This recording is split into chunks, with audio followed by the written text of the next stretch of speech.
one thing.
Yeah, man. How about you? You doing all right? Tired, ain't you?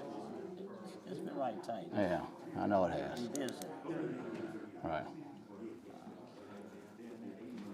can't leave. You can't leave. You have to stick it out. Yeah, I know. I felt bad because you sitting there the hour after hour. Oh, man. So. For me, it's just still that long. Right. Hey, Chris. How you doing, man? Good seeing you.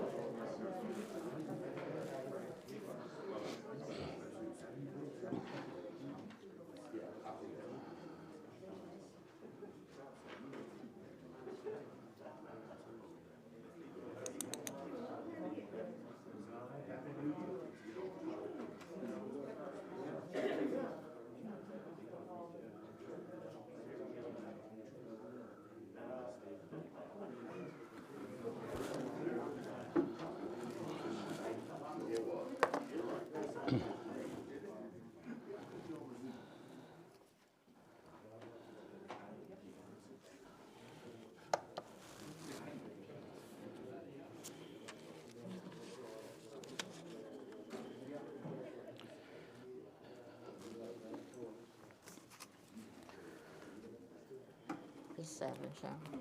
It's 7. Where'd you get that water from? Oh, that's cold.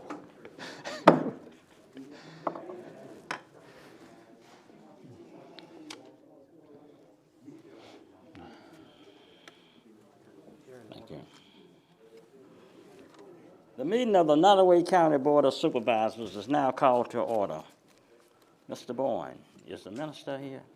Will you give the invocation, please? Is it a minister here? I didn't know. All right, let's go to the Father. Lord, we again thank you for this time that we can come together. And Lord, we come with humble hearts. And Father, first we just want to praise you and thank you for all that you do for us. And we know that you are already ahead of us. And Lord, we just ask you to continue blessing us and guiding us. And Father, we give you special thanks and for the people that you have made that has that in their DNA as rescuers and first responders. And Father, what a blessing. And we thank you for them and nursing and many others that is unnamed. And now, Lord, we just ask you for your presence. Through Jesus Christ we pray. Amen. Amen. Amen. Now for the Pledge of Allegiance. I pledge allegiance To the flag of the United States of America and to the republic for which it stands, one nation, under God, indivisible, with liberty and justice for all.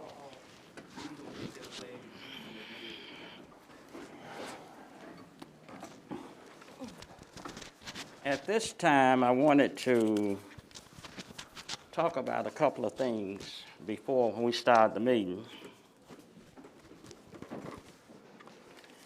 On the evening of February the 25th, 2021, the members of the Nottoway County Board of Supervisors, following the economic development meeting, had a brief 5-minute or less conversation at the Nottoway General District Courtroom.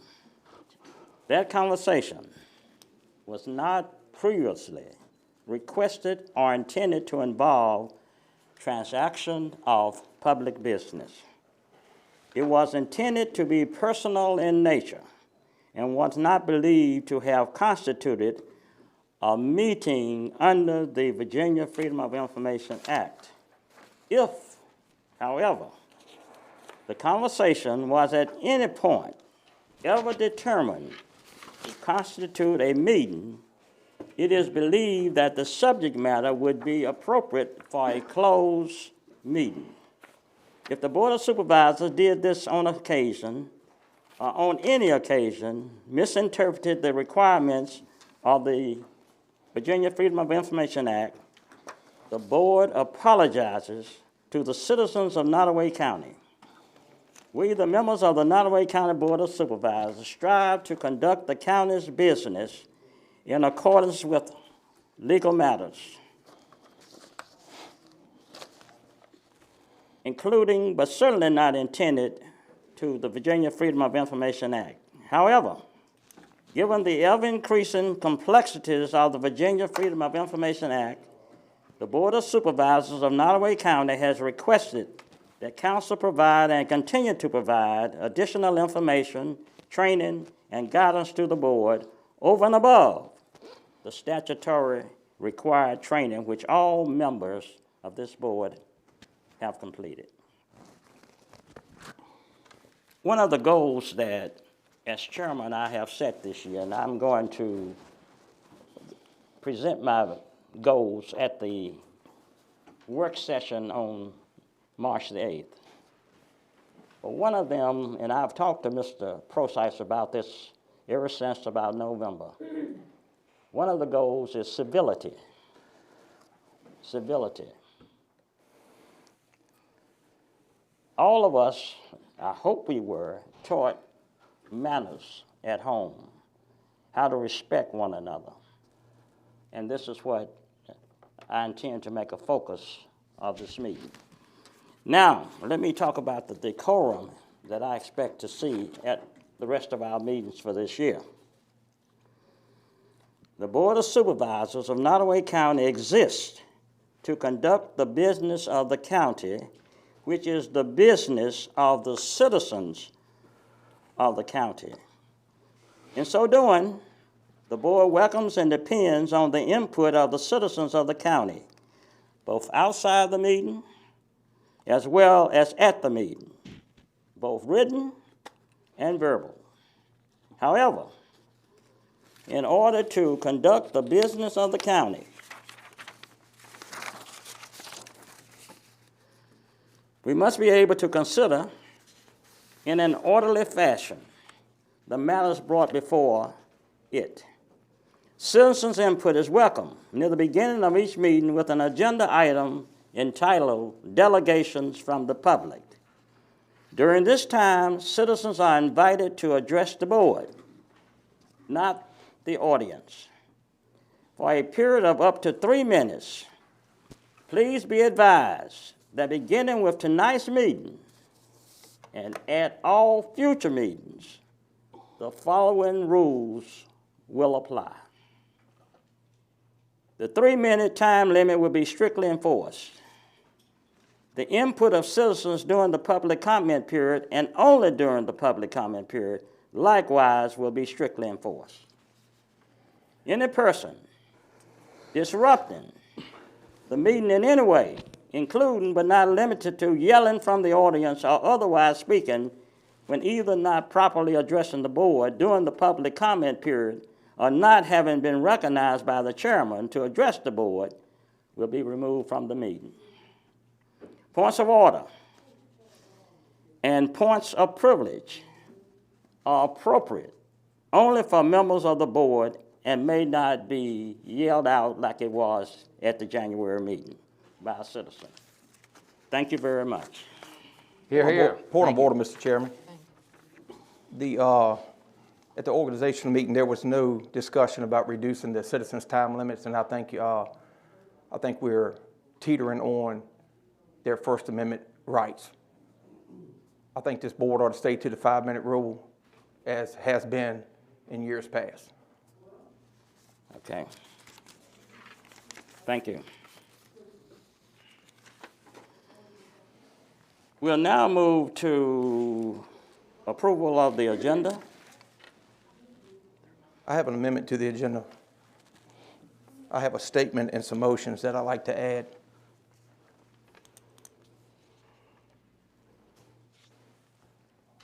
Also, another point of order. Has the county hired Vivian Giles to work for the county? Okay. Mr. Chairman, I'm confused what Mr. Rourke is asking. He amended the agenda, so what is the amendment to the agenda? The statement and some motions, because it was not previously added to the agenda. The statement, What is it? It is about the ice storm. It hasn't been seconded, Mr. Rourke, Well, then I don't expect so it dies. any of this other stuff should be covered about the ice storm as well, then. Is that correct? We're going to talk about the ice storm. Well, then you can talk about my statement and my motions concerning that. You did not get a second for your motion, Mr. Rourke. Okay, Therefore, your motion died. okay. Okay, Point of order. approval of the minutes from, Point of order, Chairman. okay. Has the county hired Vivian Giles as their attorney? I didn't understand that. Has the county hired the attorney Vivian Giles as their attorney? No, Okay. we can use our, Mrs. Giles as an attorney, as our attorney, when we so need to, and that's what we're doing. We have, the county attorney is Mr. Williams, That's right. and you well know. That's correct. But we have gone out many, many times over many, many years and used other law firms as the need arises. Okay, approval of the minutes. I need a motion to approve the minutes. Approve the agenda. Okay. second? It's been moved and seconded that we approve the minutes. Those in favor, let it be known by the usual sign. Aye. Those opposed? The ayes have it. We will now have the ICE report. We'll hear from Mr. Lane first, and then followed by Mr. Lee Williams. Mr. Chairman, by- point of order, y'all never approved the agenda, which means you cannot add this to the agenda. Okay. You're right there. Okay, I move to approve the agenda. Second. okay. We're past that point on the order. With the ICE report. I move to approve the agenda with the ICE report. Point of order, Mr. Chairman, I restate my request to add the statement and the motions to the agenda if y'all are going to amend the agenda as well. You cannot add it unless it's seconded, Mr. So you're telling me the 4 other supervisors sitting up here do not want to hear People, but statements none of them considering? gave you a second. Okay. Duly noted. Okay. The ICE report, the ice storm report, but you made a motion to Let's approve take the the ICE agenda report. with the You ICE get a second, Mr. She's already done it. Lynn did it. Okay, those in favor, let it be known by the usual sign. Aye. Those opposed? Aye. The ayes have it. Mr. Lane, will you come forward, please? Mark. Mr. Stone. Huh? Stone. Stone. I had Lane on my mind. Mr. Stone, Mark Stone, come forward, please. I worked with him all week, so I should know his name.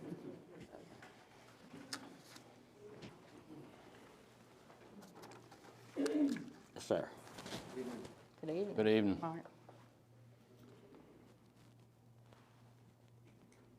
Are you waiting for my report? Yes. Slightly unprepared, not unprepared with the information, just unprepared to go first.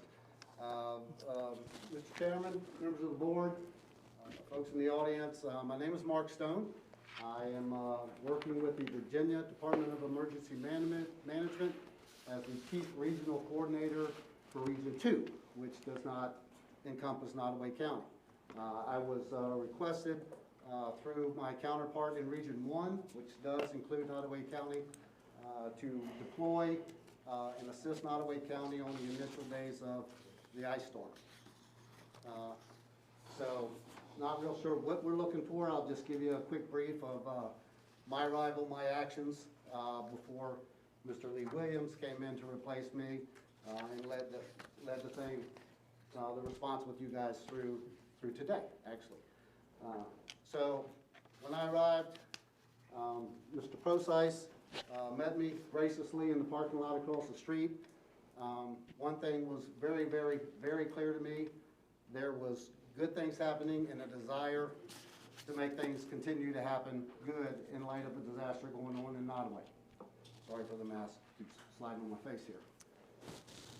Immediately upon getting into the EOC, Mr. Procise and he gave me a brief on the current situation as it was known at the time. We started to determine what the gaps in the response were and started looking at actions that were going to try to mitigate some of those gaps in the response. Gaps, and I say, and I will openly admit, I'm from Northern Virginia. I was kind of raised in the country in the Shenandoah Valley, but I was born and raised in Northern Virginia. I am very used to a resource-rich community. I live in Fredericksburg. I'm still living in an area that is relatively resource-rich, resource being staff and all those things to be prepared more for a disaster.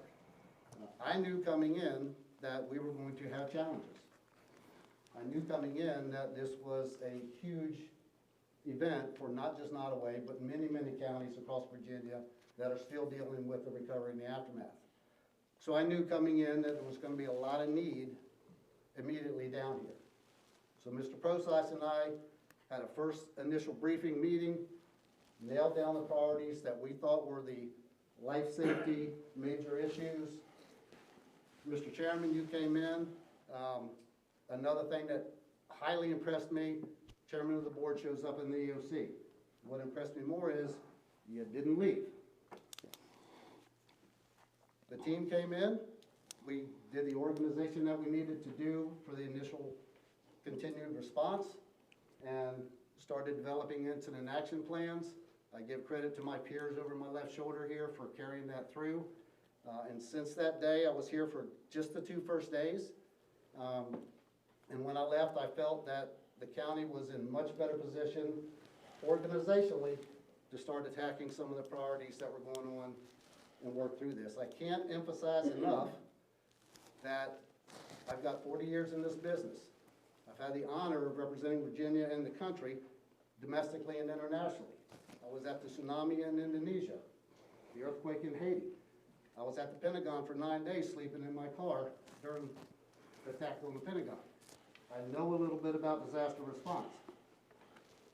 I know clearly what lack of resources can do to hamper that. But I know clearly more than that, when you walk in the door the first time, whether it was in Banda Aceh, Indonesia, or Nottoway County, you immediately can detect they want to do the right thing. They want to do everything completely right to protect their citizens and get back on track. That was clear to me the day I walked in here. What was also clear was we needed resources. We were doing what we could with what we had, and I think this point in the disaster, moving forward, overall, we've done a fantastic job in spite of the challenges of recovering in the community. Thank you very much. Yes, sir. Thank you. Mr. Stone, just curious here, since you pointed to your left shoulder, some of the people that's EOC, can I see the hands that stayed in the EOC for us in Nottoway County and worked while you didn't have electricity at home? Can you raise your hand? Thank you very much. Thank you. Thank you. Very much. Mr. Stone, Yes, sir. we have a book here with statistics and stuff in it, and I appreciate everybody's response. I was wondering, there were some stats that I didn't see in here, though. I was wondering if you guys have any idea on the stats on how many people were cold, hungry, or displaced. Is that in the book anywhere, or did I miss something? Could you clarify what the question you're asking, please? How many citizens in Nottoway County were cold, hungry, or displaced because the shelters weren't open? I'm not too sure how to respond to your question. I Okay. would say at any given time, there were many. Okay. And the success story is if there were less as we move forward. I agree. Yes, sir. Thank you, Mr. Stone. I'll call on now Mr. Williams. Will you come forward, please? Mr. Stone, and I wanted to publicly thank you for all the help that you gave us. My pleasure. Thank you.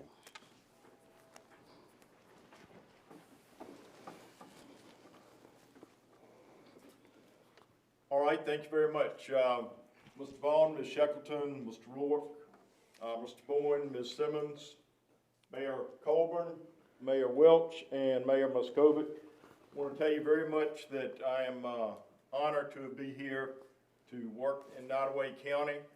I'm working for Virginia Department of Emergency Management right now, coordinating incident management teams, which goes all over the state and does work like this. I'm a native of Nottoway County and very proud of that. One thing that I want to mention, and I would reiterate what Mark Stone said, is the staff of the county that we've worked with the entire time. I'd like to commend everybody that's on staff here, as well as the staffs from the 3 towns. Cooperation was excellent. Mr. Stone talked a little bit about preparation. Things could be prepared better, and I think we all realize that. But the effort from the staff, county, and all towns, as well as the intent to help everyone was excellent. I'd like to go over a few things. Overview of the incident. As everyone knows, 13 of February is when the storm hit. Initially, the reports that I got was 90% of the residents were without electricity. 6 days later, on the 19th, 50% was still without electricity. Second storm hit, 20-degree temperatures that night, and on day 8, we had bumped up to 57% of the population. Mr. Rourke, I haven't done the math, but they're the percentages that we got from the utilities. Okay. We opened up 3 warming stations on Sunday the 14th. On the 17th of February, crew became a 24-hour shelter. And on the 19th of February, all Nottoway residents were given access for drive-through meal and water distribution. 20th of February, we converted the old Burkeville Primary School to a 24-hour warming shelter, or a 24-hour shelter, so that crew and Blackstone primaries could be cleaned in order for school to reopen hopefully soon. Related to the landfill and convenience centers were increased. Fees for dumping was waived. We got a generator out at the landfill so that the landfill could reopen, and assisted the town of Burkeville getting generators so their sewage pump would not fail and we would not have any spillage. As far as getting organized, daily incident action plans were published. Status updates were completed every day. Initial actions that were taken when we first got here. Executive Order 76 from the governor was declared for the statewide state of emergency. February 13th, the chairman of the Board of Supervisors, Mr. Vaughn and Mr. Procise, conferred and determined to open the county EOC and also to declare a countywide state of emergency. Leaders' intent the entire time that we were here, provide service and support to citizens of Nottoway County before, during, and after the disaster, and to document all actions and expenses in order to be able to seek potential reimbursement. Incident objectives, we wrote them initially on first day Mr. Stone got here. That was wordsmithing what was already in action. We revised these each day to make sure that we were addressing the needs of the county. Instant action plans were distributed either electronic or by paper to the chairman of the board of supervisors, mayors, police chiefs, fire departments, emergency squad, sheriff's office, and county EOC staff. As far as what each section did, I'll go through incident command. When we got here, the county emergency operations plan was open, and Mr. Vaughn and Mr. Process had been referencing that and properly declared state of emergency and opened up the EOC. Emergency operations plan states the county must be prepared to bear the initial impact for 72 hours, as help may not be immediately available from local, state, or federal government. Emergency operations plan also we have a primary emergency operations center, and a backup emergency operations center is listed in the plan. County brought in their staff that morning to begin to take actions prior to Mr. Stone or me getting on location. Initial actions related to the warming charging stations, staying in contact with utilities, and public safety, trying to get a situational assessment. Upon getting a situational assessment, efforts were made as far as opening up the shelters. Operations, Mr. Process served as the operations section chief, and we worked with him to start getting things organized. Divided the county staff up into 3 branches. Health and Human Services, Ms. Bernetta Watkins was in charge of that.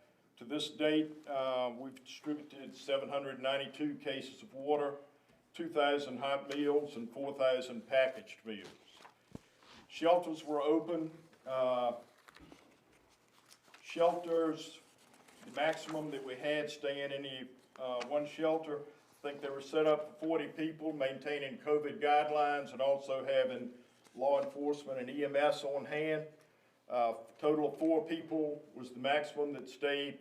When it got down, when the numbers got down to 2 people, we determined that it was more fiscally responsible to put them in hotels and pay for expenses instead of staffing a shelter. So we did that.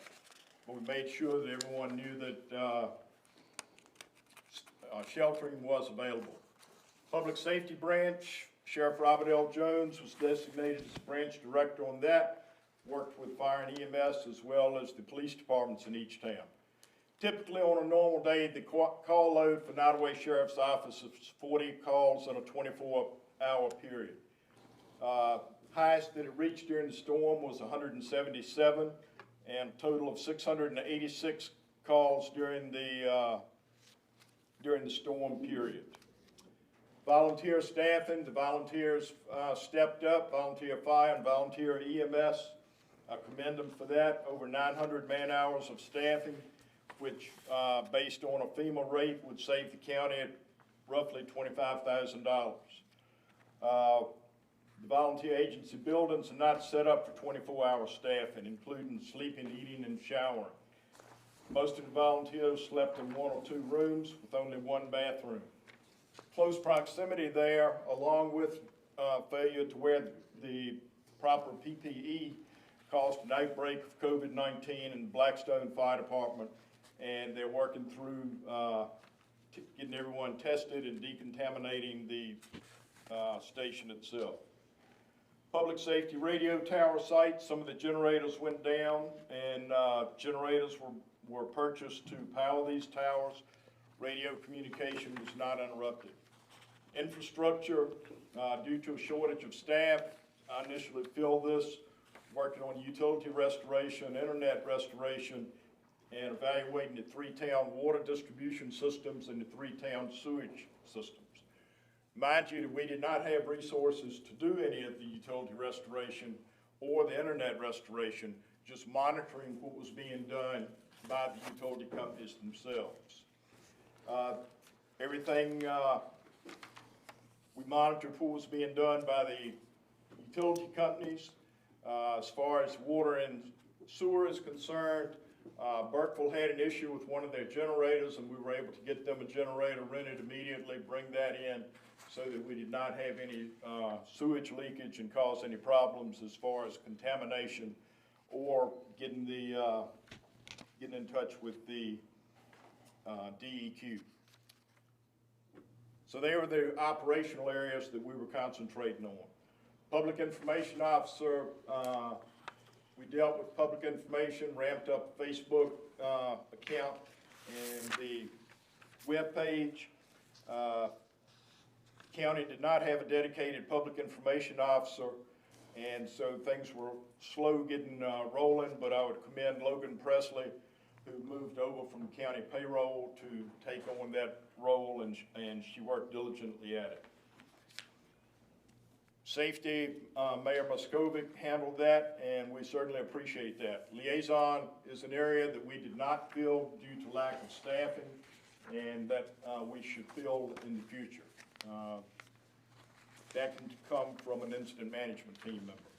Plans, Mr. Kirby Woolfolk in the very back was our plans section chief. He's worked with the Division of Forestry. He's from Nottoway County and did an excellent job.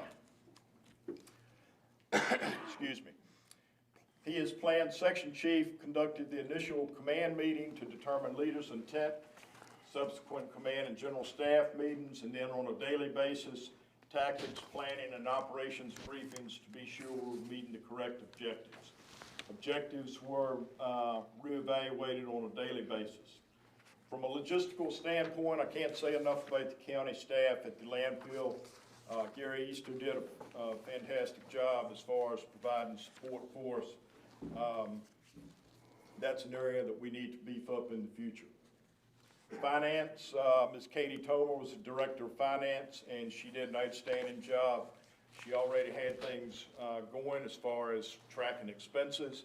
She's worked with the 3 towns, and I think that we should be in good shape from that standpoint. COVID mitigation. County EOC set up in the room, and we relocated everyone so that we were able to maintain social distance as much as possible, wore masks, and did everything that we could from a COVID standpoint to operate properly.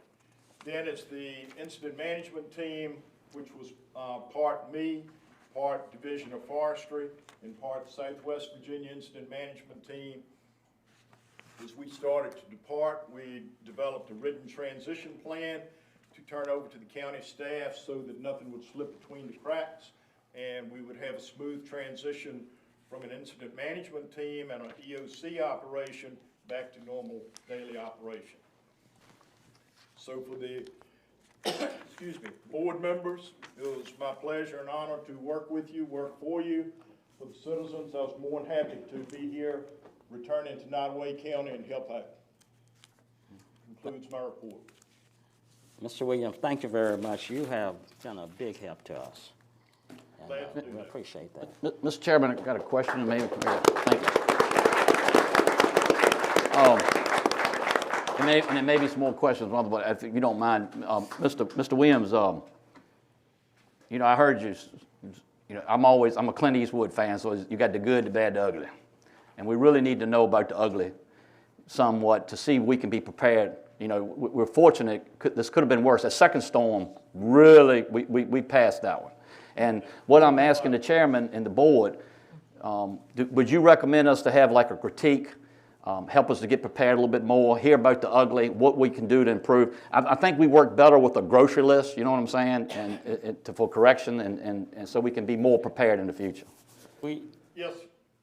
All right. We have talked extensively about that. Well, I didn't hear it. I didn't know what all the ugly was. I didn't know that. Okay.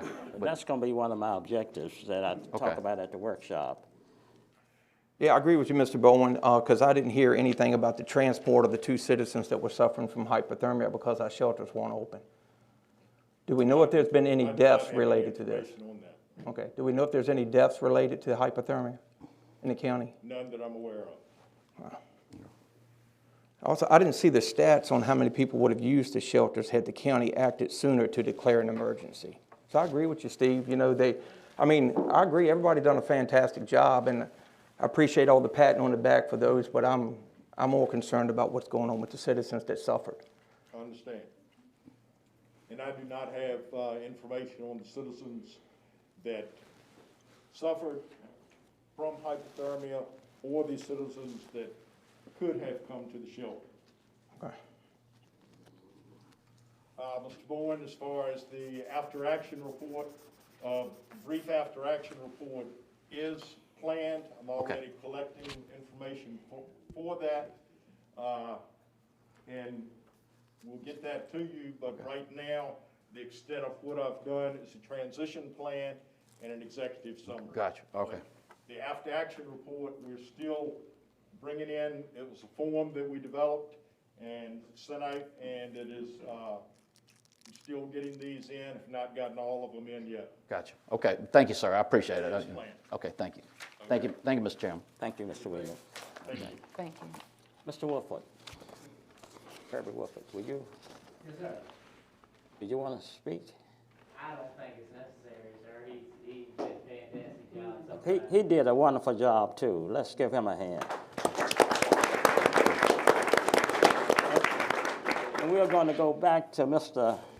Stone, because Mr. Stone was the first one there and did an excellent job for us. So let's give him a hand, please. Mrs. Watkins was just super. Will you come up and speak, Mrs. Watkins?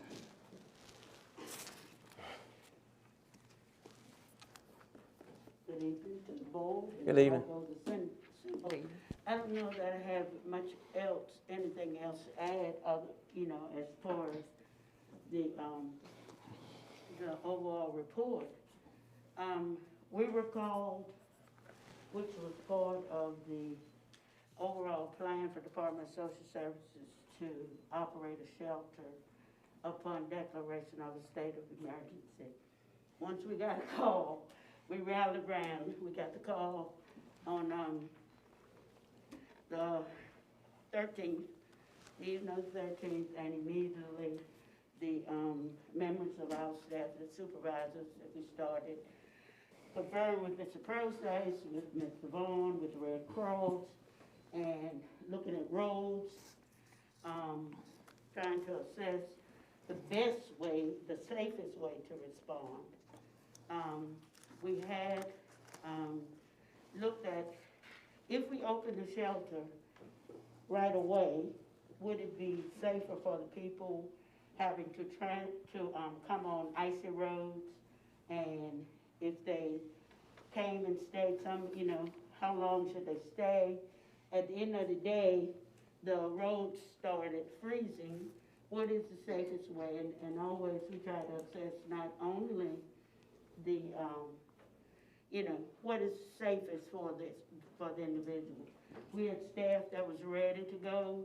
They're always on standby. We are used to working 24 hours a day, 7 days a week if need be.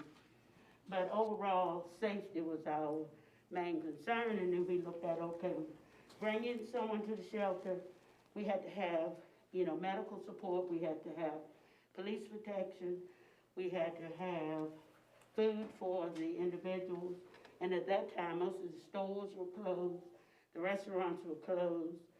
So that's why the decision was made to initially serve as many people as possible, for warming, charging their cell phones or whatever, and until things could get in place to provide, more long-term care for them.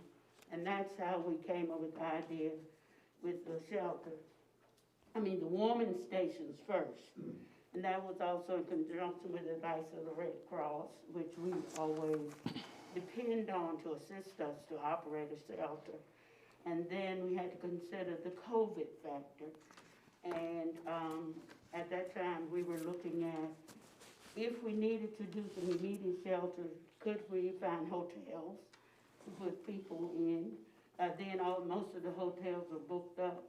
So I think we just gotta rally around, did a lot of assessing to come up with the best way we could serve and ensure the safety of the individual getting back and forth to the shelters. And that was our goal, and we put together what we could, and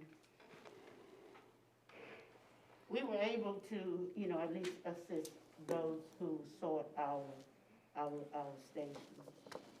Ms. Watkins, thank you very much. And let's give her a hand.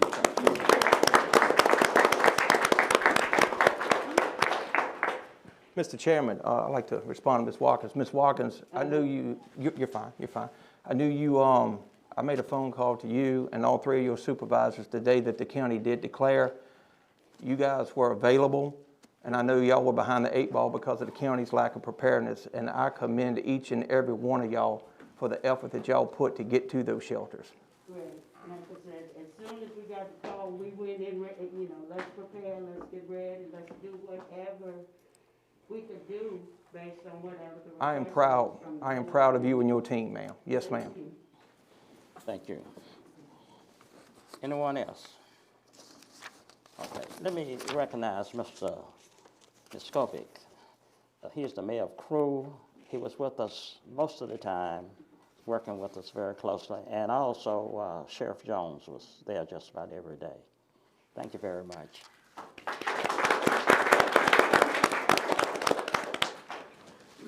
Okay, we're going to now go into the presentation from Sandy River. Mr. Chairman. Mr. Stanley, are you? Delegations from the public, Public Mr. Chairman. Public. Oh, delegation from the public, you're right. I'm sorry. Delegation from the public. We'll now hear from Mr. Garber. Will you come forward, please?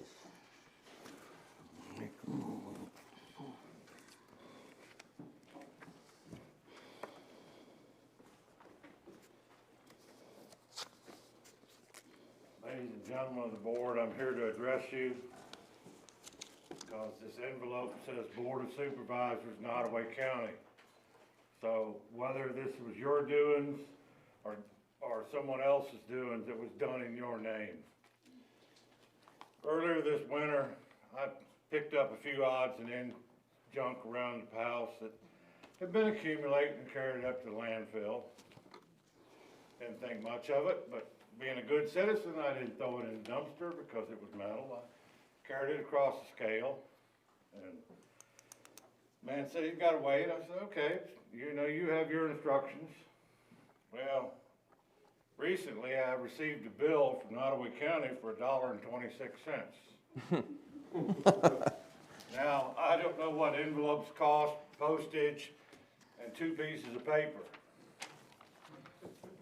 I don't know what we pay our employees, but if it's more than a nickel an hour, we lost money on this one. Now, what really irritates me the most is I have 4 meters that I pay you tax on for this landfill.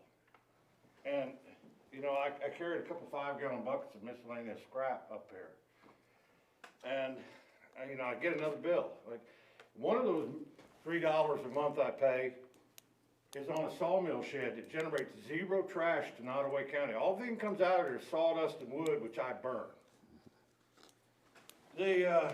What irritates me the most is that I don't know who, what, but this is really a shame. This is a shame. It costs us more than we'll receive here. And you know, I know with the storm and everything else going on, it seems like a petty matter. But it's not a petty matter. This is the management of our county. And when I leave here tonight, I'm saddened by this, and I don't wear this mask because I'm afraid of COVID. I'm ashamed to be a citizen of Nottoway County. Thank you, Mr. Garber. Thank you, Mr. Garber. Ms. Aber, Ms. Messer. Did I get it right? Okay.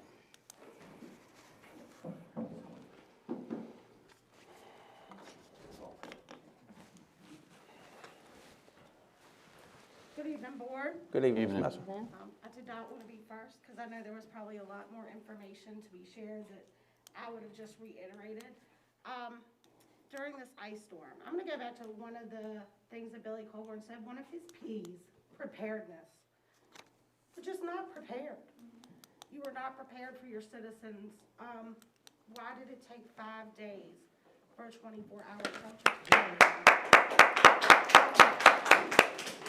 Why was, and don't say that this storm was a surprise. It was not a surprise. I was prepared. I had my bathtub filled up the night before. I had jugs of water. I had food. I had blankets. I had propane in my tank, stuff ready for my child not to survive through a mass power outage. The county emergency operating plan was last updated in 2016. It should be updated every 4 years. Why was it not updated in 2020? That's what I would like to know. From you, Mrs. Simmons, who was, I believe, the head of that emergency committee, and now you, Mr. Vaughn, who now heads that committee. Why was something not done to prepare us better? What about the next incident? What if we have a huge forest fire? What if we have another tornado like we did years ago where there was nowhere for citizens that lost their homes that night to go? There's so many what ifs. I'm tired of this county waiting for the what if to happen to react instead of being proactive. Amen. Another thing, Mr. Vaughn, you said when you started this meeting that we all came up with manners and everything. I saw a very snobbish reaction from a couple of you to Mr. Rourke. Amen. And I don't understand why his statement couldn't be read and he is a member of the board. Why do y'all need to vote on a member of a board being able to speak? Thank you. So that means that if he makes everybody mad because of something that might be the truth, then if everybody's mad about what he has to say, then he doesn't get a vote to speak. How? We've elected him to sit in the seat. The citizens elected all of you to sit in the seat and to speak and to be able to be our voice. You're essentially canceling out his voice. I don't know what else to say. I'm sure a lot more is going to be said here tonight. And I hope you take everybody's words and feelings about what happened this past week and educate yourselves and be more proactive. Get it together, please, for your citizens that voted y'all into these positions, that voted y'all in to represent us and to help us in crisis. She should not have been the one to pull everything together to have a 24-hour shelter. He should not have had to protest for everybody to come together to have a 24-hour shelter. Things shouldn't have happened. It should have been in the book. Should have been like, okay, guys, big old ice storm coming in 3 days. Let's open up the book and see if we can get ahead of this. Not, oh man, this thing really whacked us out for a loop. Let's see what we can do. Ms. Messer, your time is up. Okay. Thank you. Was that 3 minutes or 5 minutes?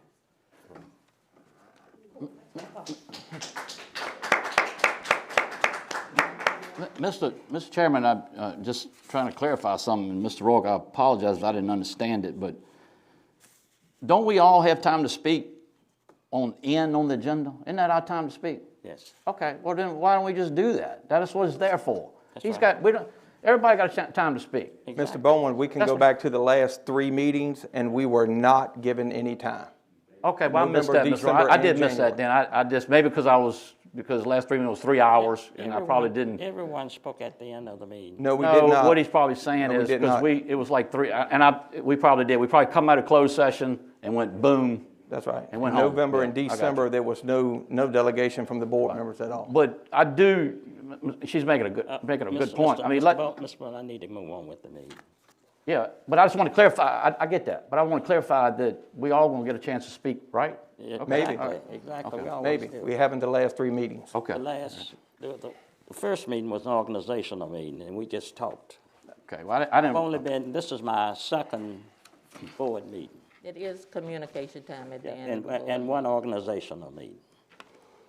Oh, I agree, but I'm saying in our normal board meeting in November, December, and January's normal board meeting, there was no delegation from the board members. Well, no, I can only speak for me, Mr. Clark, will you come forward? It's on record. It's on tape.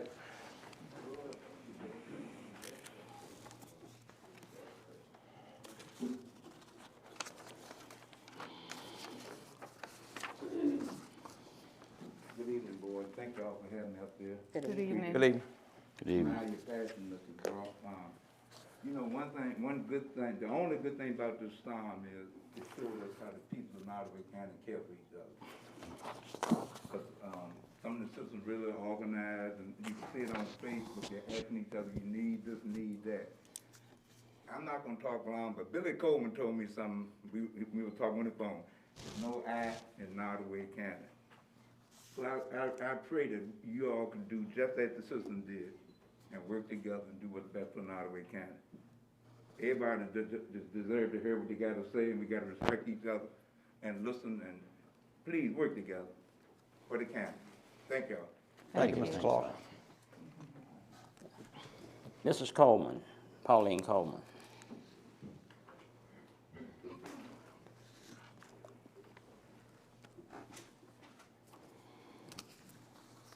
Good evening. Good evening, Good Ms. Coleman. evening. Evening. My name is Pauline Coleman. I am a resident of Prue, and I reside along with my husband Corey. We reside in District 3. I stand here tonight with concerns for the action or lack thereof for the community on last week and the week prior. While sharing concerns between myself and other members in the community on my private Facebook page, I was chastised by Ms. Helen Simmons. Ms. Simmons stated that I am talking about her on Facebook. This conversation continued into my private inbox where Ms. Simmons stated, and I quote, "People in the community are making us look bad." I responded with several questions in which Ms. Simmons would not answer, so I hope to receive answers tonight. First, does the county have an emergency plan in place that will allow the citizens to not suffer in the dark, cold, without heat, shelter, and necessities of life as we did before the shelters were open 24 hours? Second, although Ms. Simmons chastised me for utilizing Facebook, does the county have a Facebook page where information can be readily passed on to the community rather than us having to wait for a weekly newspaper or a board meeting? Social media has become a thing of today, and many people, including my 84-year-old mother, uses social media as a means of communication. Third, will the county be doing anything to help with food replacement for those of us who do not already receive assistance from social services? There have been many in the community with the same concern. Lastly, I would like to publicly thank Mr. John Rourke and the Mayor of Blackstone, Mr. Billy Coburn, for keeping the people informed and working hard to ensure the community had the necessary supplies we needed. The citizens of Nottaway pulled together and we show love and support for each other. This is something that we need for our leaders to do. This is not the time for you all to get caught up in your own personal feelings, but it is a time to come together on behalf of the community. Please work together and please make the best decisions and plans for the community in which you have been elected to serve. That is all that we ask, and that is all that we expect. Thank you. Thank you, Ms. Coleman. Mr. Chairman, I'd like Mr. to. Cruz. Mr. Chairman, I'd like to respond to Ms. Coleman because I've called on Mr. Cruz, Mr. Rourke. You have to address the chair, and I have addressed him. y'all remember those recall petitions, folks. Okay. Good evening, Mr. Chairman and members of the board. I want to thank you for granting me the opportunity to speak tonight. Because of the changes in the time limit, I'm going to abbreviate my remarks and then give my remarks to the chairman and the deputy administrator to distribute to the rest of the board. I want to open my comments tonight by offering my thoughts and prayers to the Blackstone Police Department and all others who've been impacted by the COVID-19 outbreak. I also want to extend my thoughts and prayers to everyone who's still without power, though hopefully by tomorrow it looks like all of Nottaway will be restored. A lot of thank you. has been come on today, and I'm very pleased about that. But the reason I'm here to speak tonight is I want to just echo the suggestions made by the Mayor of Prue. He made two very, I think, important recommendations in the Courier Record this week. He suggested that the board follow the recommendation by the Deputy Administrator, Mr. Procise, and include funding in the next fiscal year budget for a position to oversee emergency management and assist with emergency services. And I believe that would be something this board should definitely consider in light of what has transpired. And in addition, he recommended that Nottaway centralize its mass notification system. I want to thank the EOC and the use of the Code Red system. I found it very useful. And I also just wanted to echo in my remarks that, while I was at the University of Virginia, they had a very similar system. They gave out a lot of really good information. And so I would like to recommend to the board that the board reach out to the Department of Safety and Security at the University of Virginia to just sort of see how they use their model there, something we might implement here. And I think that would be a very useful path forward. And so, I hope that the board takes the recommendations of Mr. Muskovic into consideration, and as it moves forward to complete its formal after-action review. And I want to thank the chairman again for granting me the opportunity to address the board tonight. And any other issues that I have, I'll address at a later time. And thank you, Mr. Chairman. And I'll provide you with the prepared statement. Thank you, Mr. Cruz. Thank you, Mr. Cruz. Thank you. Thank you. Thank you, bud.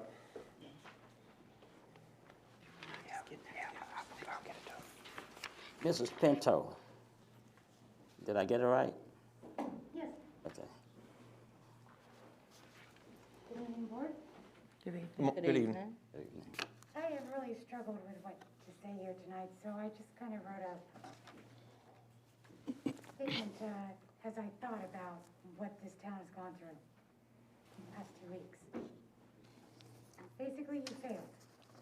You failed to provide a reliable network of information for your community. You failed to inform your residents of what was happening, where it was happening, and how to stay safe or get safe. You failed to identify prior to, during, and after the storm your most vulnerable residents. My 79-year-old father and my 76-year-old mother have gone without power for 9 days. There's no information. One day they're told it's going to be on the next day. The next day they're told it's going to be on in March. That's unacceptable. It took me a while, but me and my sisters finally forced my parents from their home last Wednesday because their generator kept shutting off every 15 minutes. And my dad didn't want to go because he kept saying, they said it'll be on tomorrow. They said it'll be on tomorrow. It didn't come on till Monday. The reason I moved down to Nottaway County was to take care of my elderly parents. And I can't do that if I don't even have power. I myself sat in my car that has Wi-Fi, got on the internet Sunday morning, and found a True Value hardware store in Murfreesboro, North Carolina, that had one kerosene heater left. And I paid for it over the phone and drove the 2.5 hours to go and get that heater. Or else me and my cat would have continued to sleep in 38-degree house. The only thing we could cook was soup on my backpacking stove, because all I could do was boil water. You offered a warming station that does no good for my cat, that does no good for me if I can't bring food or get food. And I have to leave at 4 p.m. to go back home to an even colder house in the dark and go through the coldest hours of the day there. The bottom line is you failed. You failed to initiate an emergency response plan. You failed, apparently, to even have an emergency response plan.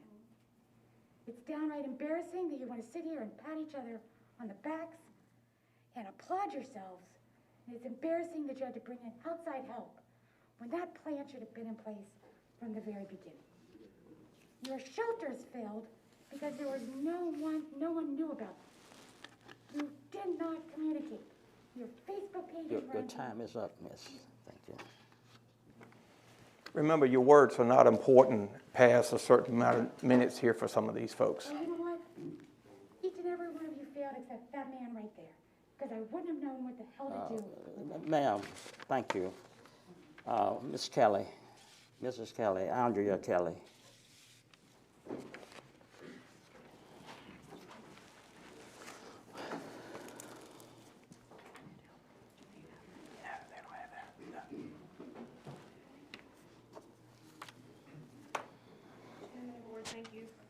the time tonight. I am not a public speaker. I will probably cry. It's just nerves.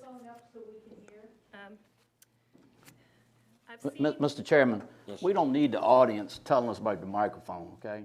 That's the same person doing it over and over again. Yes. We do not need that interruption anymore, Mr. Chairman. Give her time. She's already said she'll get upset, and then she shouts that out. That needs to stop, Mr. Chairman. It's going to stop. Okay.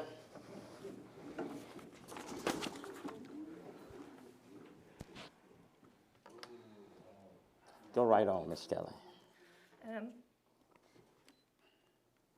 seen a list being compiled of people in this county who pitched in and helped the EOC and the citizens of this county. So I would like to, whenever that comes to fruition, put this one in.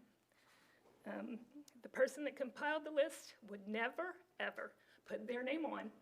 And so in their behalf, I would like to add Deputy County Administrator John Procyse. He worked enormous hours. He was there from the day of the storm when the EOC opened until just a couple of days ago. So the list won't be exhaustive. Please add him on. I'm sorry. He was there at the EOC every day, every hour. It was open just a couple days ago after things started to wind down, and mainly to prepare for this meeting tonight, he returned to our office and to all of the monumental tasks and the hundreds of emails in his email box. He went above and beyond in every area, worked long hours, some 12-hour days, to ensure our citizens were provided for to the best of his ability with a positive attitude.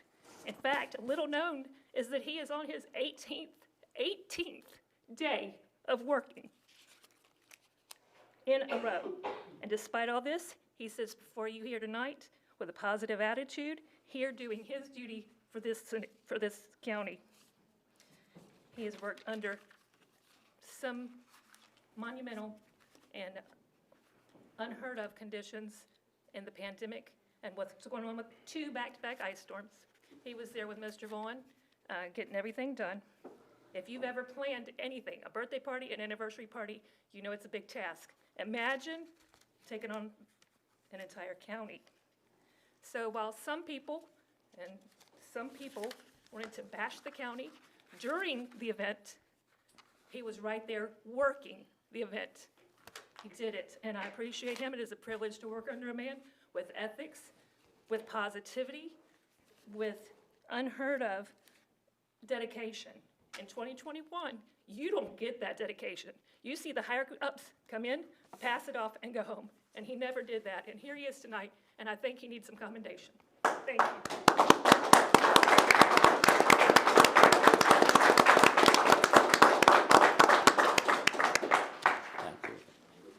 That ends the delegation from the public. We'll now have, skipping over public hearings, we don't have any. We'll go down to the presentations. Sandy River, Mr. Stanley, would you come forward, please? Mr. Chairman, there was an email sent that was supposed to have been read tonight from delegations from the public. It was sent to all the board members. I'm going to read that, John. Yeah, thank you, Mr. Roy. You're 100% right. I got it somewhere. Yeah, you're right. I'm going to read. Okay. Okay, excuse me. I'm sorry. Mr. Chairman, members of the board, good evening.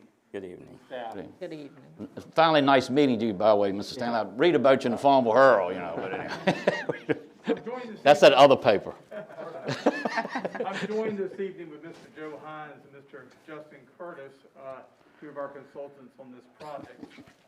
We have a PowerPoint presentation put together.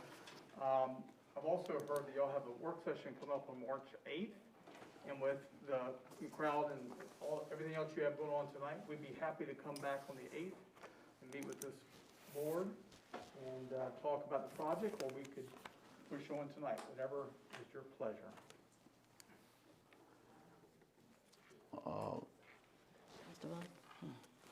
Mr. Vaughn, what do you want to do? Mr. Stanley's asking us, so. On the 8th? Yeah, which.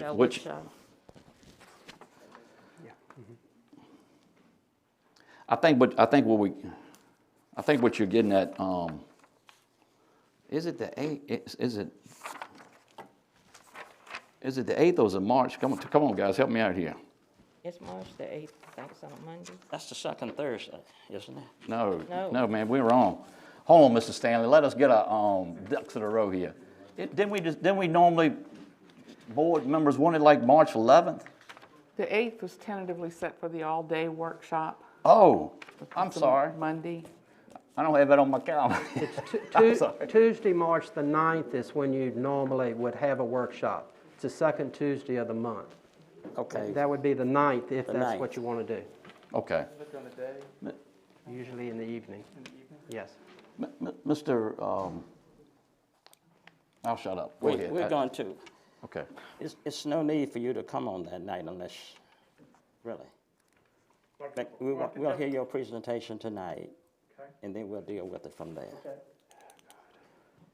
Well, I'm going to jump off. First of all, greetings from your sister county, and we've been with you going through the storm and mess the last few weeks, and your citizens are our thoughts and prayers as well. We're here tonight. We're trying to do things in an open and transparent way. We're in the process of talking about the Sandy River Reservoir, and we wanted to take the opportunity to come to you at the beginning of the process to talk about this opportunity. Water supply planning is really for 40 to 50-year window. And what we're trying to do is secure the future of not only Prince Edward, but Nottoway and the towns that reside here. This project can help facilitate economic development in the 360, 460 corridors. And take advantage of economies of scale, because it's going to be cheaper to do it today than having to look at expansion of the system down the road. We're here, what the ask tonight is a resolution granting support and consent to Prince Edward County's proposal to explore the concept of a mutually beneficial regional public water system. So what is it? The resolution expresses support for Prince Edward discussions with Nottoway County, Burkeville, Crew, and Blackstone, and state and federally supported facilities to develop a mutually beneficial regional public water system. And it allows for the development of a water system within the Nottoway County borders should, use the word should agreements be reached. What it is not is a formal agreement between Nottoway and Prince Edward to serve those entities.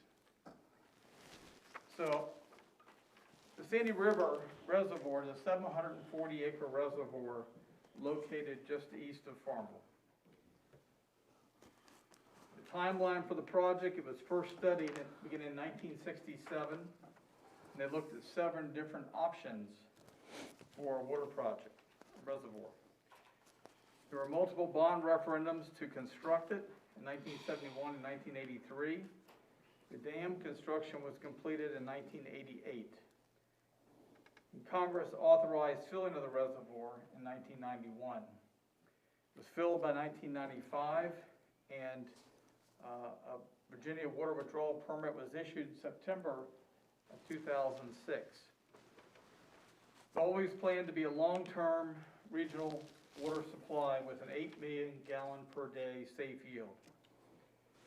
Prince Edward is in the process to resubmit our withdrawal permit renewal in 2021. That was a 15-year permit. So we're moving forward with the development of the Sandy River water supply this year. The project purpose, surface water withdrawal permit, again, for the reservoir. The original permit was issued September 7 of 2006 and expires on September 7 of 2021. The permit renewal will enable the county to construct and operate a long-planned water supply system that will provide a safe, reliable, and economically viable supply of water to county residents and neighboring localities to support economic development in this region. With this, I'm going to turn this over to Mr. Hines. Again.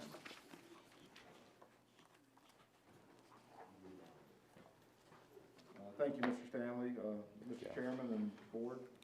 Thank you all for hosting us tonight.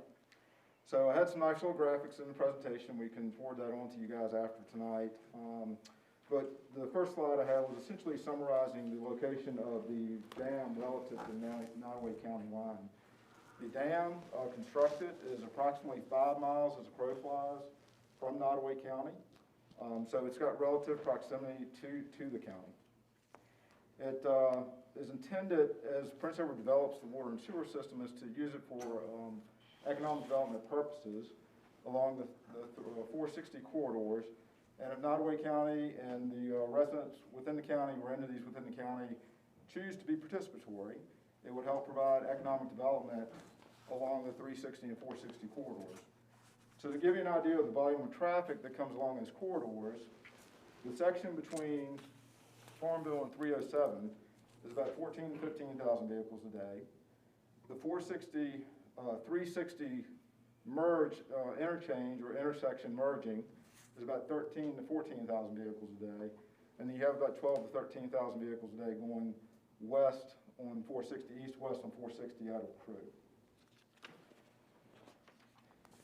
So when we look at this reservoir relative to Nottoway County from a proximity perspective, there are other major water systems that are out there that could potentially be used by Nottoway, or the closest would be Chesterfield County service area, as well as the Appomattox River Water Authority, which is in and around Petersburg area.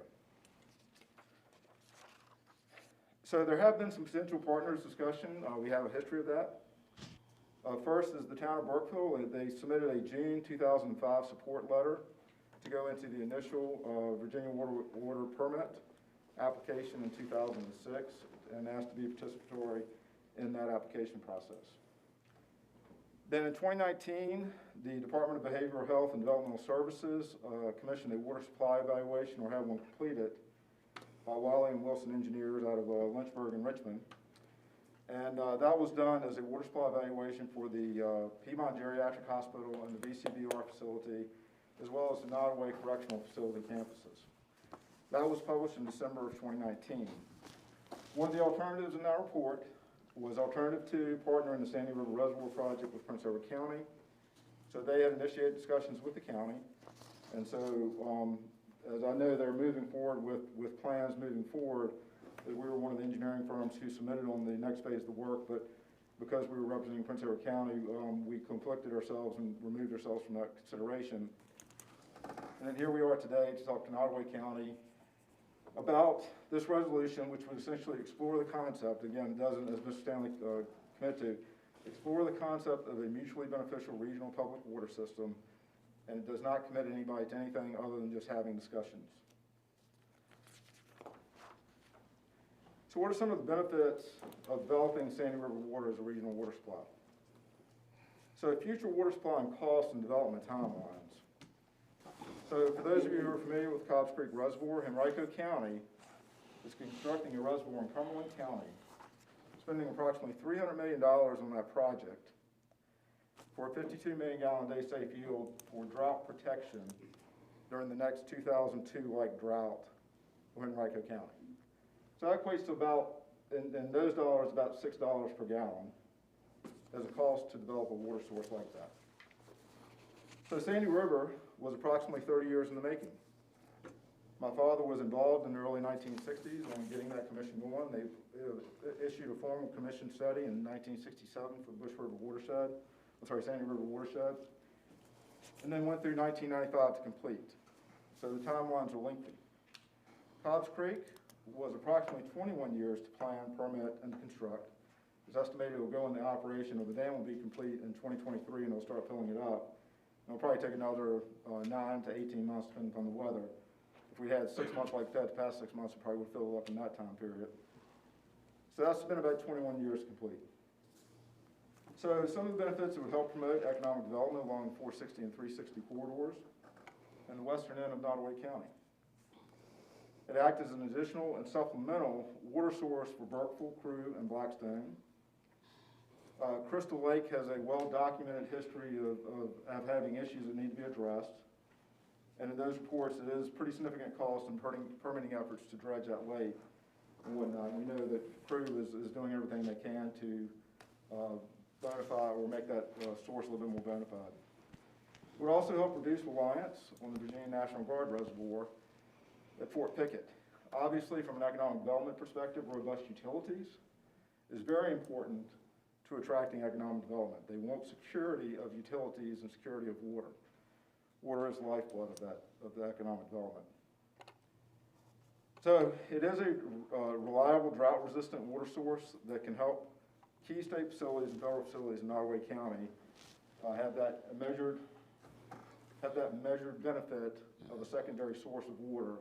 And these facilities need to run 24/7, have national and statewide security-related issues. The regional water supply would provide economies of scale and sharing of capital costs that benefit all partners. So if Prince Edward is going to move forward with the system, they can either go with a small system, or they can go with a little bit larger system and get economies of scale of that. So if you were to come in later, and if you look at this in a 40, 50, and 60-year timeline, what is water going to be worth in the future? It's an opportunity now to be participatory in this permit at least for the next 15 years. So in terms of what VDH and DEQ are encouraging localities to do, is to pursue water supply alternatives that really won't negatively affect the groundwater levels and potential future competition for a finite water resource. Because we're starting to see the state clamp down on these resources because the state manages the statewide resources. So while the county owns the reservoir, the county does not own the water withdrawal rights. The state will give them withdrawal rights as long as they can prove they need the water. So the regulatory environment is not getting favorable to new reservoirs. We have Mr. Justin Curtis with Aqua here, who is probably one of the foremost experts in the state on permitting and water rights law. And he can answer some questions related to that. So what are some of these advantages that we see as a consultant to Nottoway, Crew, Burkeville, Blackstone, and the state and federal facilities that would be partnering with Prince Edward County? One, economic development growth along the 460 and 360 corridors in both Prince Edward and Nottoway County. So the Nottoway County line is not too far from my family farm. I grew up just outside of Rice, Virginia, literally about 10 minutes from here. So I used to ride my bike up the county line market all the time, so I'm very familiar with what the county line is.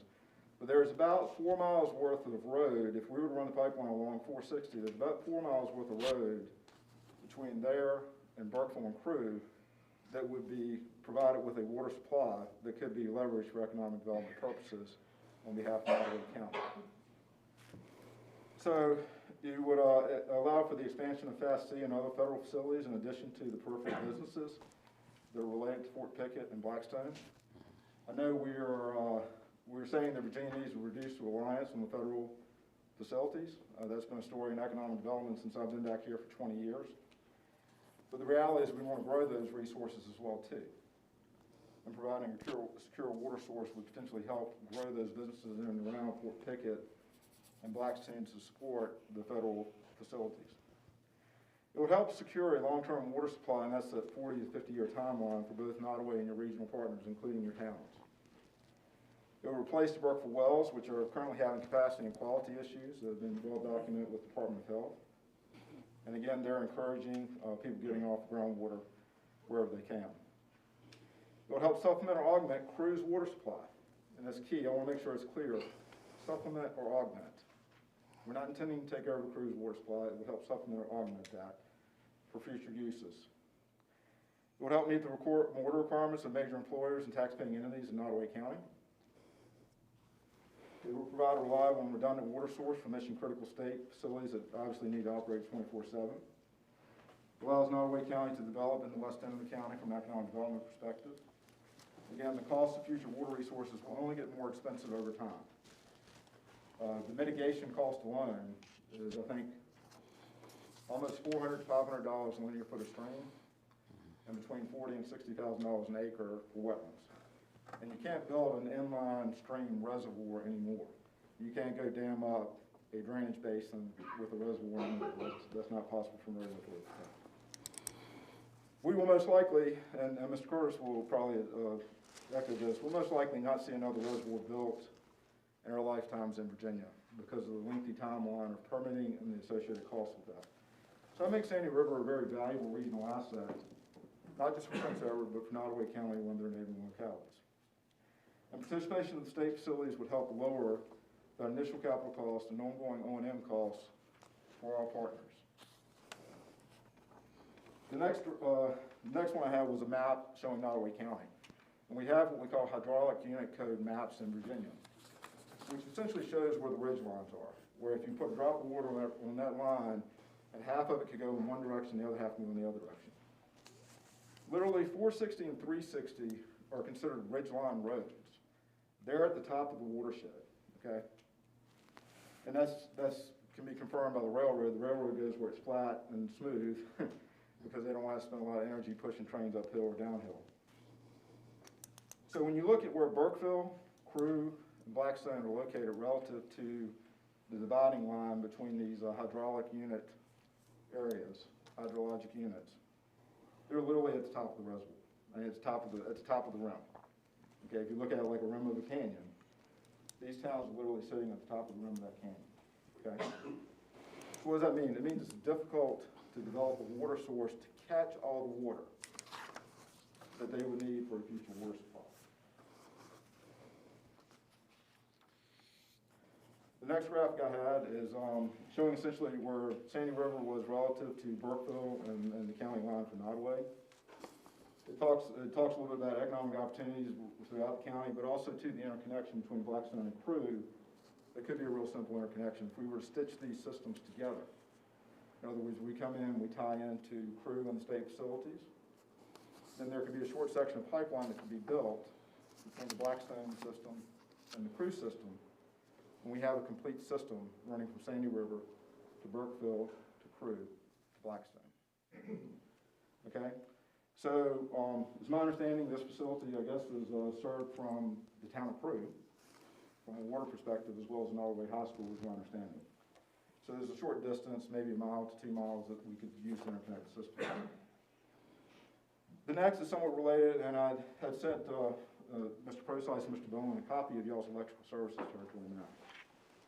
What is interesting is Southside Electric provides electric service to 86% of your county. Dominion, about 13%. And it's a nice color map. Dominion's in nice and yellow, and then Southside Electric's in gray. But Dominion essentially serves that corridor from Burkeville to Crew to Blackstone and kind of expands out around that, but really Southside Electric serves the remainder of the county. And then obviously the town of Blackstone has their own electrical system as well. So when we deal with data center site searches, and we do a lot of that in the practice I have, they want to go, and major power users in economic development perspective, want to go to where a major power provider is for reliable energy, reliable during an outage as well too.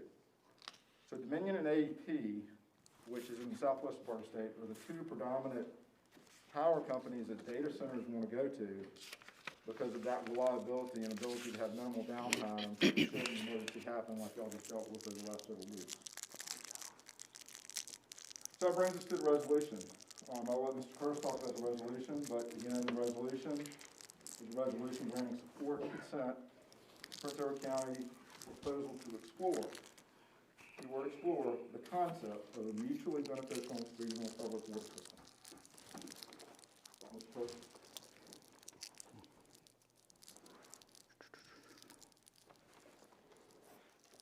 Mr. Chairman, members of the board, good evening. Good evening. Good evening. Good evening. I will be very brief and wrap this up, and if you have any questions for us, we'd be happy to answer them. But, so the last thing, and I know Mr. Stanley and Mr. Hines mentioned it, but we did provide a proposed draft resolution to the board for your consideration. So just wanted to touch on exactly what that does very quickly here. So we're still at the early stages of developing this project and this concept. We have a short timeline to get everything done. We're still at the early stages.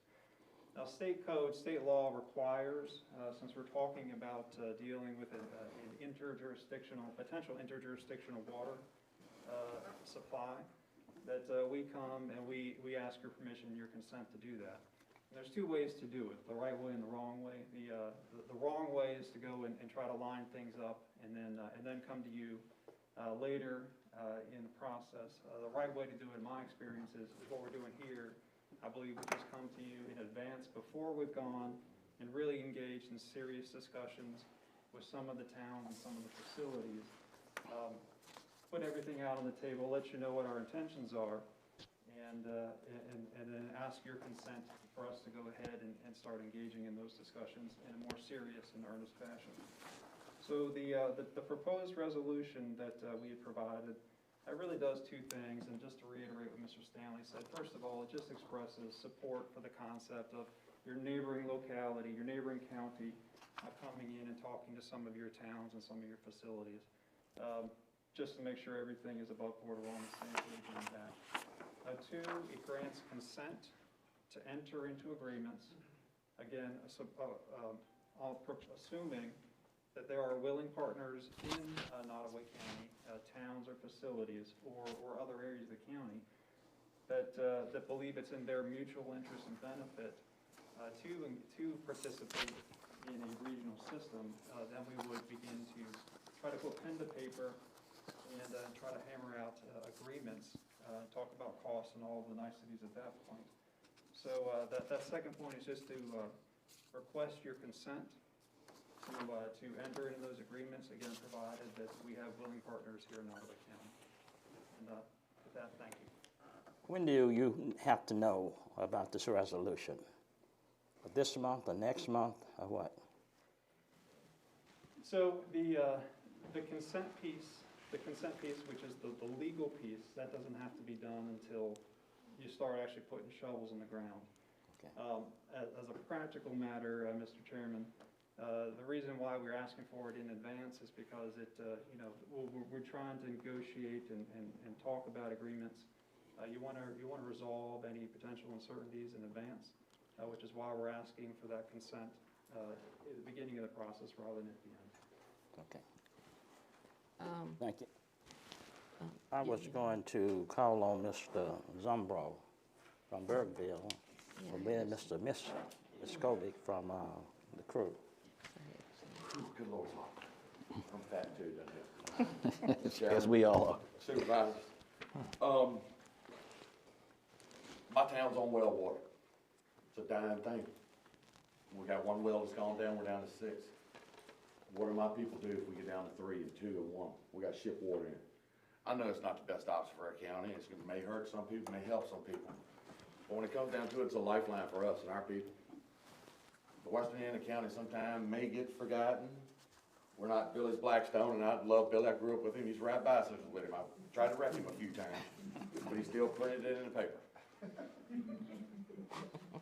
And that's what we miss right there in the county. We miss laughter. Just to get off subject for a second. We have been uncouth. We've been rude to each other. We've been rude on social media. We've been rude to these people. They're voted. They don't know out there to take a beating. I'm not in Burkeville to take a beating. But I will say one. My mayor, Brian Welch, wasn't one that was recognized. He was putting in 100 hours every 4 to 5 days, or 5 days. He was using his own 4-wheel drive vehicle to pull a 56 kilowatt generator to keep our sewers pumping. Every 3 hours it had to be moved around the clock. So I applaud my mayor.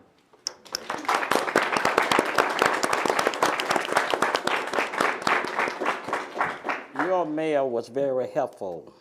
He was. It takes up a lot of space. It keeps you warm when it's cold. That's right. Oh, no. That's brutal. That's brutal. I love it. His wife's okay, but you too skinny. You won't stay warm. I'm just asking for an opportunity for everybody. Crew, Blackstone, Pickett, Fassy, everybody. I mean, the health department and water quality people, it's a dying thing of well water. It's harder and harder to meet standards. My people deserve a chance. Good water, quality water gives a chance at economic development and more utilities coming along. You brought up economic development, very valid point. Fiber optics, where's it at? Why isn't it in here? Why aren't we pushing it? we need to come out of the dark ages, and we need to jump at opportunities. Not just for it's an opportunity, but let's be better. Thank you, Mr. Chairman. Thank you, board Thank you. members. Thank you. Mr. Mayor, can you come forward, please? Thank you, Mr. Chairman. Actually, I have copies of my remarks for everyone.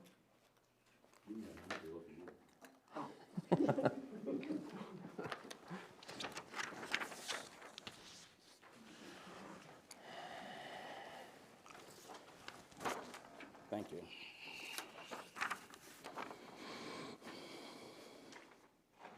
Thank you, Phil. Yes, ma'am.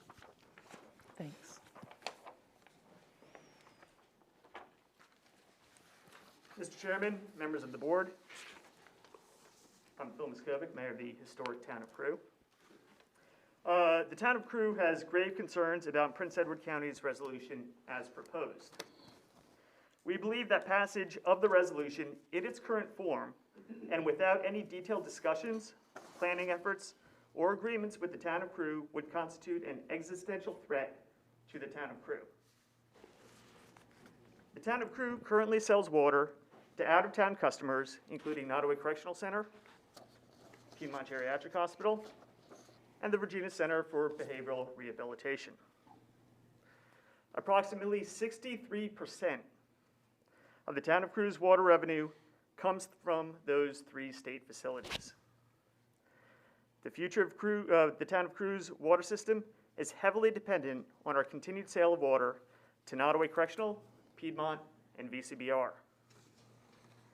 If the board passes this resolution tonight as proposed, Prince Edward County will have the authority to enter into agreements with the state facilities to sell water directly to the state, bypassing Crewe entirely.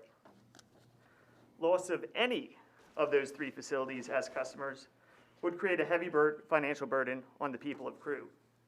Loss of all of those facilities as customers would quickly deplete our fund balance and ultimately bankrupt the town. A regional solution may be a viable solution for all of Western Nottoway County. It may even be the best option. The town of Crewe is open to discussing those options. But we need time to look at the data, assess all of our options, and determine what is in the best interest of the people of Crewe. With that in mind, the town of Crewe respectfully requests the board table this resolution until we have had an opportunity to meet with partners, assess all of the relevant data, and plan our path forward. Thank you. Thank you, Mr. Mayor. Mr. Chairman. Yes, I spoke to several of the town council members today from Crewe, and their request was to table this until we had time to discuss it a little bit further. And I would like to grant them that. I live in Crewe, so to give them time to give us time to talk about it. Did I get a second? Mr. Rourke, are you? I have a statement as the District 2 representative I'd like to read. Okay.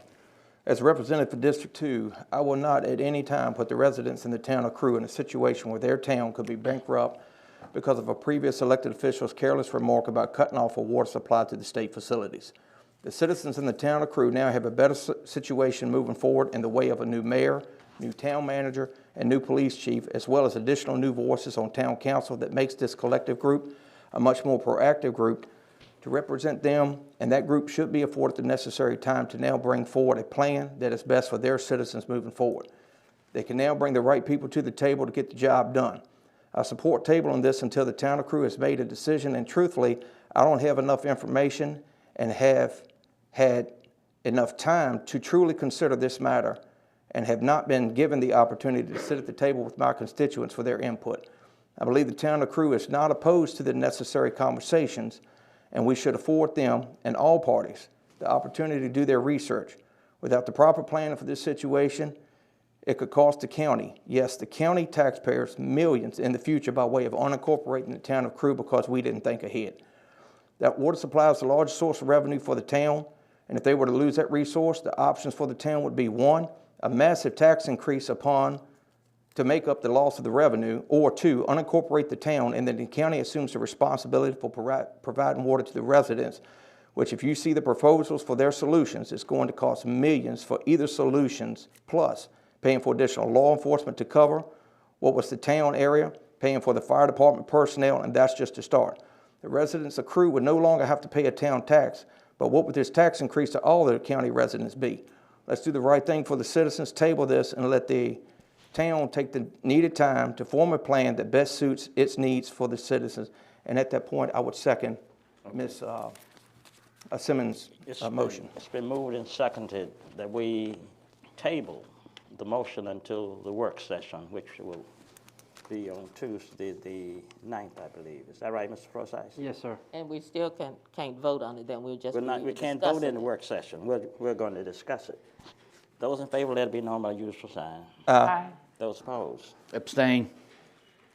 Mr. Chair, can I make just a couple remarks while I'm here, and I might not be here the next time that you discuss the issue? Would that be appropriate?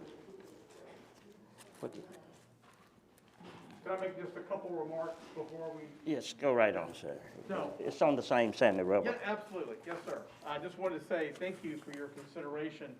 My previous job, I was the county administrator in Warren County, Virginia, and we worked with Shenandoah and Rappahannock counties to build what was the last approved regional jail in the state of Virginia. And our initial planning stages, we had Page County with us every step of the way.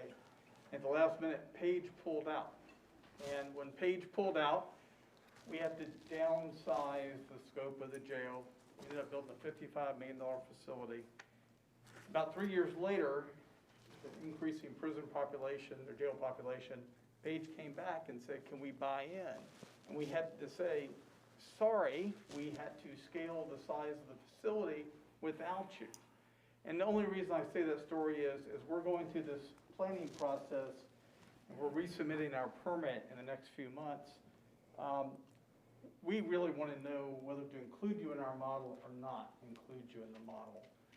Because that's going to, for us to be able to include you, we can come up with whether or not, our hope is we could deliver water to Crew either at the current cost or at savings. So we're tabling this so that we can discuss it. And that's what we're going to do. Yeah. If y'all have any need for any additional information, Mr. Hines will be glad to get that for you as you deliberate the subject and talk about whether it's good for your community or not. Okay? All right, thank you. Thank y'all again. Yes. Thank you. Okay. Mr. Chairman. Yes. I interrupt, just because I heard Blackstone and Fantasy mention Billy Colvin speaking as the mayor, I would certainly hope that the people of Blackstone would have a seat at the table at a work session. Just want to make sure that we're, my ears perked up, and there's a lot of good comments made, and I don't think you can have too much money in the bank or too much water. But one thing that I think has to be discussed is these lines are not going to run themselves. Someone's going to pay for these lines, and one of the things I hope the county will ask Prince Edward County, if it's going to be a partnership, is it going to be 50-50 voting rights? And are they going to share, if there's water being sold, will not only Prince Edward share equally, or will somebody be getting the majority of the profits? Those are things I don't want to belabor, but when you say Blackstone, Fort Pickett, and Fast C, I perk up. Thank you. We have discussed that, Mayor. Yes, sir. I want to make sure we have a seat at the table. I wanted to call on you tonight because I felt like Blackstone should be at the table. And I've said that many times. Sean Davis. Is this pertaining to this? It is, Mr. Ball. Just 2 seconds of your indulgence. Come up to the podium, please. My name is Sean Davis. I'm on town council in the town of Crew. I'm partners with Mr. Miskovic here. I think that Mr. Colburn hit the nail on the head, and I think what you recognize is the ongoing problem right now is we have a resolution and planning that's been apparently taking place in some form or fashion leading up to the night, and the town of Crew has not been at that table. Nottaway Board of Supervisors has not been at that table. Town of Blackstone has not been at that table. Who's been at the table? What questions have been asked and what answers given? We certainly, as Phil said, we don't necessarily have an opinion one way or the other of what's going to be best for the town of Crew. But until we know what's best for the town of Crew, we don't know what's best for the town of Crew. Yes, I talked to Mrs. Stinson. I didn't talk to her, but I called her. Yes, sir. I talked to Mrs. Faust and several other members of your councils. So we're going to talk about it at the workshop. We appreciate that. Thank you. Are we invited to attend and participate in your work session at that time? Thank you. Let me talk to my board, and we'll get back with you. We appreciate it. Thank you, Mr. Paul. Okay. We're now in the department reports. Highway Department. We don't have a report tonight, Mr. Chairman. Okay. No reports? No report. Okay. The school board. You have the minutes in your package from January the 14th and January the 27th. The Health Department, we have a contract that we need to agree to sign. Yes, sir. This is the annual agreement for funding and services, and it's in your package. Okay, I'm going to need a motion to... Has there been any change in the amount of the funding from? Not that I'm aware of. Okay. What? Did I get a I second? didn't hear what Ms. Shackleton, what did you say, Ms. Shackleton? I'm sorry. I asked if the funding amount has changed from prior year. Okay, I got you. What's your pleasure? Steve? I make a motion that we approve it. Second. Okay, it's been moved and seconded that we approve the contract from the Health Department. Yes. Those in favor, let it be known by the usual sign. Aye. Opposed? The ayes have it. Mr. Chairman, just one other thing about the Health Department. Dr. Nash at the Piedmont Health District office is retired. Oh, wow. Okay. As soon as we get somebody going away, you know. We got to get it. We got to get it. Economic development, we will not have. Will you continue with that, Mr. Procyse? Yes, sir. Reports? Yes, sir. We will not, the Economic Development Committee will not meet this month. We did not receive a report from Piedmont Regional Jail to put in the package. The landfill report is in your package. For January 2021, the landfill averaged 56.11 tons per day. I talked to Mr. Easter this morning, and he said that the landfill has not seen a large increase in solid waste as a result of the ice storm as of today. Under Fort Pickett Redevelopment Authority, I wanted to let you all know that we received no bids for the repairs on building 2361 due to the water damage it had. Does the board wish us to re-advertise for that, or do you want to negotiate with a local vendor? You know, we did receive some insurance money for that. How would you have us proceed? What's your pleasure?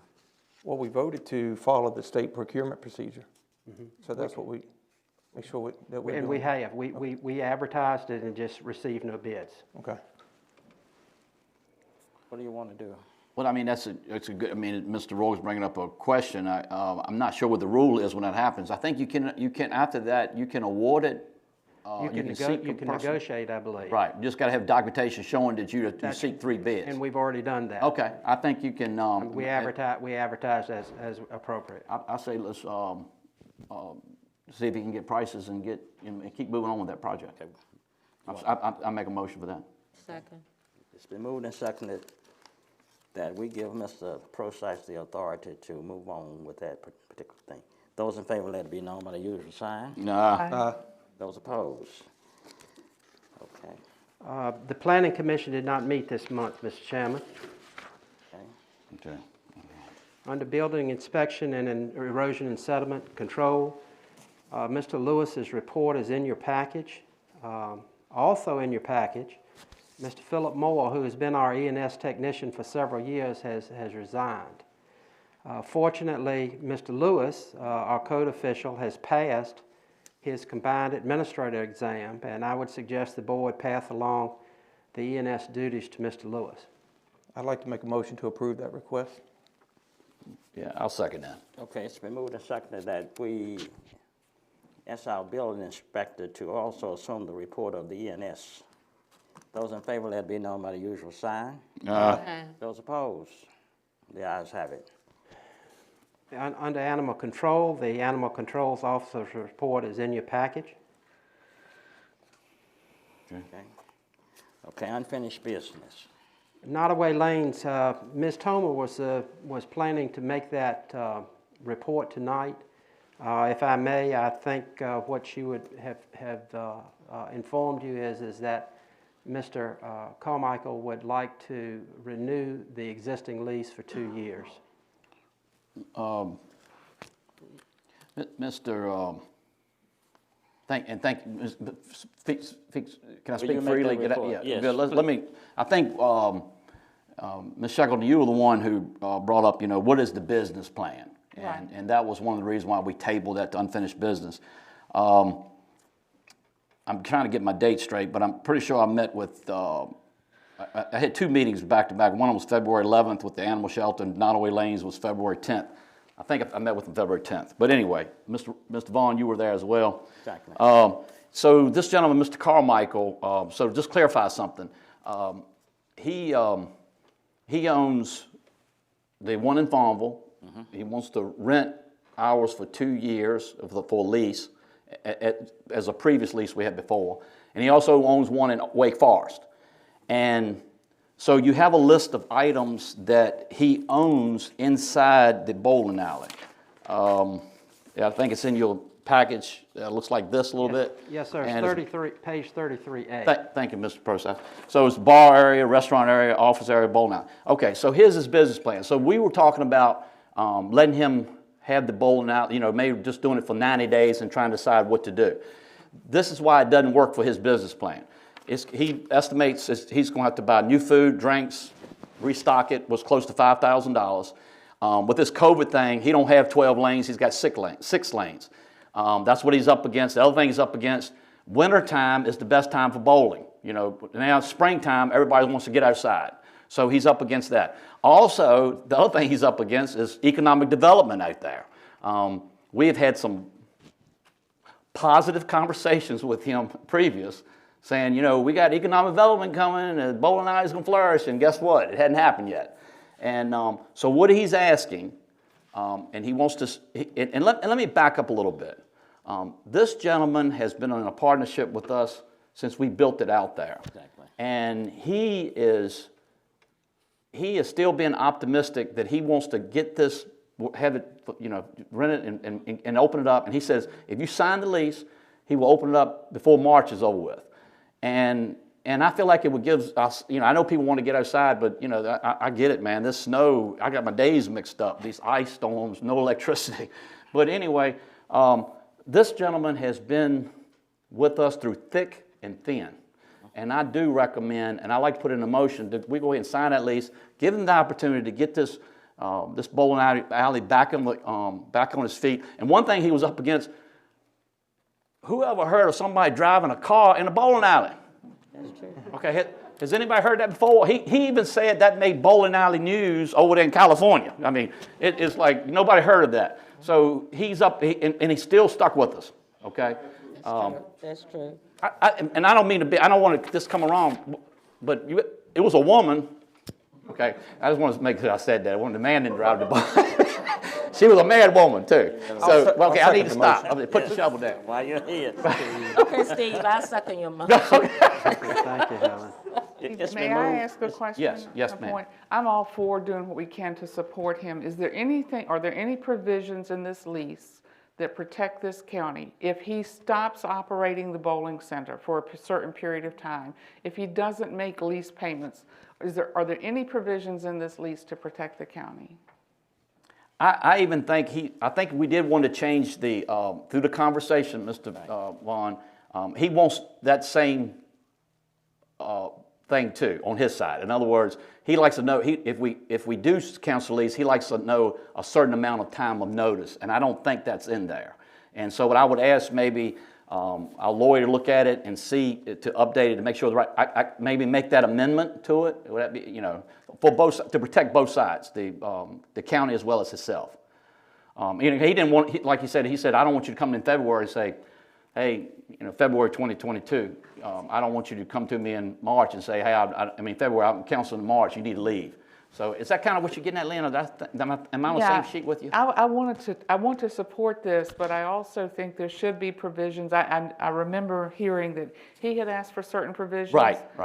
but I think the county ought to have certain protective provisions, and I would appreciate the opportunity to review the lease before Okay. I voted on it. But I'm All right. not Put that in against your the, amendment. Just amend Yeah, your motion. okay, so I'll make a motion, I'll amend my motion, I know I had one on the floor, I'm amend my motion to have that reviewed and to make sure that that is in the contract, the lease, and Pass it on to Mr. Williams. excuse me. Let the lawyer look at it.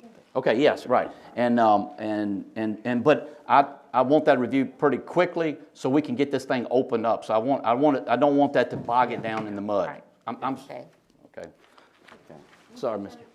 I apologize, but if this lease has expired, you need to have a public hearing to lease this property. Okay. So that would be, and I would suggest, my recommendation based on your conversation is that you schedule that, and then that will give you some time to review your draft as well, because you do need to approve an actual document. Thank you, Ms. Jones. All right, yeah, so, well, I'm just doing a lot of mending here today, aren't you? So I want to withdraw the first motion, and I'd like to make a motion, we have a public hearing, have the contract reviewed, updated, have a public hearing to hear what the public has to say, and then sign the lease if we approve it. Okay, I second that with all of those amendments. It's been moved. With those provisions. I'm a little confused now. Do we want Mr. Williams to review the lease and present it to you before we go further? Because the board may have some changes it wants to make before we advertise a public hearing, because right now we don't know what that lease is going to look like. Well, why can't we talk about that at the work session? Can we talk about that then? Wait, here she comes again. You may go ahead and schedule your public hearing if you would like, and review the terms of the lease as this process is happening. And you may amend the terms of the lease at the public hearing. That is perfectly fine. You just need to go through that process. So I'm holding my motion. I'm keeping that motion, right? And that was for Mr. Proside's benefit, and ours too, but anyway. I apologize. What is the motion again? No, John. Thank you. Keep us out of trouble, brother. Thank you. I want to do it right. Anyway, I keep that motion. Okay. And we got a second, I think. Second. Okay, it's been moved and seconded that we amend the motion to include letting the attorney look at the lease and then also having a public hearing. Does that cover what you were trying to say, Steve? Yeah, I think. Okay. Is that okay? I think so. That will. Why did you say it like I was trying to say it? I thought I said it. Those in favor, let it be known by the usual sign. Those opposed, the ayes have it. Thank you, Mr. Chairman. Okay. New business, Mr. Rourke. No, library board appointment. I believe this appointment is in. No, you got animal. Animal shelter. Animal shelter. Still on unfinished, very bottom, Mr. Chairman. Okay, animal shelter. Yes, sir. Mr. Shackleton, could you report on that, please? Yes, sir. February the 10th, Mr. Bowen and I, along with members of the CARES Committee and Mr. Zumbro from Burkeville Town Council, attended a full-day meeting with the architects from RRMM and Shelter Planners of America. The meeting was preceded by a tour of Nottoway Animal Shelter and the proposed new shelter site in Burkeville. Primarily, the meeting was devoted to providing information that will serve as a basis for the architect's preparation of the needs assessment and help in right-sizing the facility. The architects believe that the site that Jack Boswell is gifting to the county is an excellent site that offers opportunity for future expansion. However, they did caution that only a geotechnical drill will absolutely ensure that construction can occur without engineering intervention. That was a cautionary statement at this point. There is no reason to believe that this type of intervention will be required, and they're proceeding with their report under the assumption that it will not. Throughout the day, we discussed every aspect of the facility and outdoor space requirements. There are a number of variables that will impact the cost of the facility. A big takeaway for me was how the requirements for specialized systems, HVAC, plumbing, drainage, differ significantly from residential construction and will impact the cost. it would be premature right now to jump into discussions about the cost. Once we receive the initial draft report with cost projections, we can move forward with discussions on how to balance budgetary considerations and the need to ensure that we end up with a facility that will well serve the county and provide for the welfare and safety of the animals that are housed there. We'll also want to consider a variety of funding options for this project, including the county funding, corporate and private sponsorships, grants, local fundraising efforts. The architects are very cognizant of and sensitive to the limitation of county resources, as well as public perception. I felt everybody left the meeting feeling positive about the county's selection of RRMM and the Shelter Planners of America. It's also our understanding that if we're pleased with the work these architects do, the contractual agreement that we have with them will cover the continuation of their service through the end of this project without having to rebid, if that's their desire. And so we're hoping that the preliminary draft report will be in by April, early April. And I failed to mention that Deputy County Administrator Mr. Procise also attended that meeting. I'm sorry, John, I left you out. That's all right.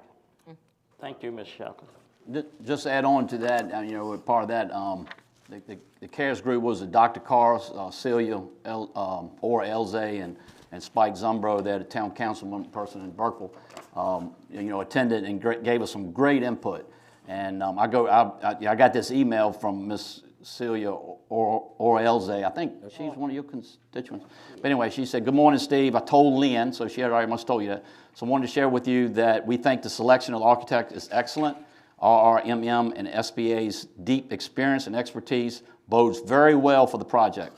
Thanks for the board decision. So I know that was a tough decision. We had a late day workshop to get that decision made, and we had some very good communication in that. So anyway, just wanted to throw that out there too. And thank you, Ms. Shackleton, for that report. You know, thank you. She takes better notes than I do. Mr. Rourke, I believe you have an appointment to make on the library board. Yes, sir. I'd like to make a motion to appoint Amy Claiborne to the library board. What's the name? Amy Claiborne. Amy Claiborne. Okay. I second that, John. Okay, it's been moved and seconded that we appoint her to the library board. Those in favor, let it be known by usual sign. Aye. Those opposed? Okay. All right, the website rebranding, Mr. Procise. Yes, sir, Mr. Chairman. We've received 7 submissions for the rebranding proposal. They originated from Lynchburg, Virginia, Edison, New Jersey, Johnstown, Pennsylvania, Troy, Michigan, Chicago, Illinois, Alpharetta, Georgia, and Halifax. But it's Halifax, Nova Scotia. What I would like to do, Mr. Chairman, is our staff is going to try to compile a package of all of an example from each one of them, get it to you hopefully early next week, so that if you want to talk about it, discuss it in the work session that you plan to have, that's when we'll go over what you all want to do next. Thank you. Okay, new business. The committees, Mr. Bourne, you and I. Yeah, you had one word and I used another word. Right, but that's okay. Mr. Chairman, I'd like to have a little leeway here to explain to the board members as well as the citizens my motion before I put it on the floor, because I still disagree with amending my motion. So if you could give me a little leeway here. So at this time of year, we are asked many times, it's budget time, and then we have this comment, is business going to be as usual, okay? You've heard that from citizens complaining or giving positive input. I made an amended motion of suspending standing committees as listed in the rules of procedure, which passed unanimously, okay? Everybody voted for that. Immediately, I received criticism from, they like to call themselves the concerned citizens, okay? The intent was for us to discuss in open forum a proposed budget that we all heard at the same time with equal footing. something that I feel like is not business as usual. Ironically, some citizens oppose this new procedure, calling it lack of transparency, which is a buzzword in politics. In fact, this same group, Concerned Citizens, has requested if any board member holds a staff discussion concerning the budget, they want and deserve to be notified. Now, one got to ask themselves, I want you to think about this now. Why do certain individuals feel they deserve to be a part of a staff meeting, which I've got elected to, and I have the right to have a private conversation with Mr. Procise when I want to, before the rest of the taxpaying citizens? Why do they feel like they need to be there? Is that because of transparency or the lack to manipulate the meeting? Now you say, whoa, whoa, Steve, that's speculation. That's big speculation. No, no, no. Let me give you an example. It was quoted in a letter to the Forum, February 10th edition of the Courier Record. Now, in this letter, it was going after Greg Eames. Greg can fight his own battles. My name was in it. I'm used to people not liking me. But I do take exception that I'm picking on Mr. John Rourke because I feel like him and I have a good relationship and we done broke bread together and we've had disputes, but we still talk to each other. John, am I right? Correct. It says in it, let me quote this to you. John Rourke is fighting for us and I will support his efforts. It's an uphill battle that will almost always leave him standing alone with a board that will not vote to do the same.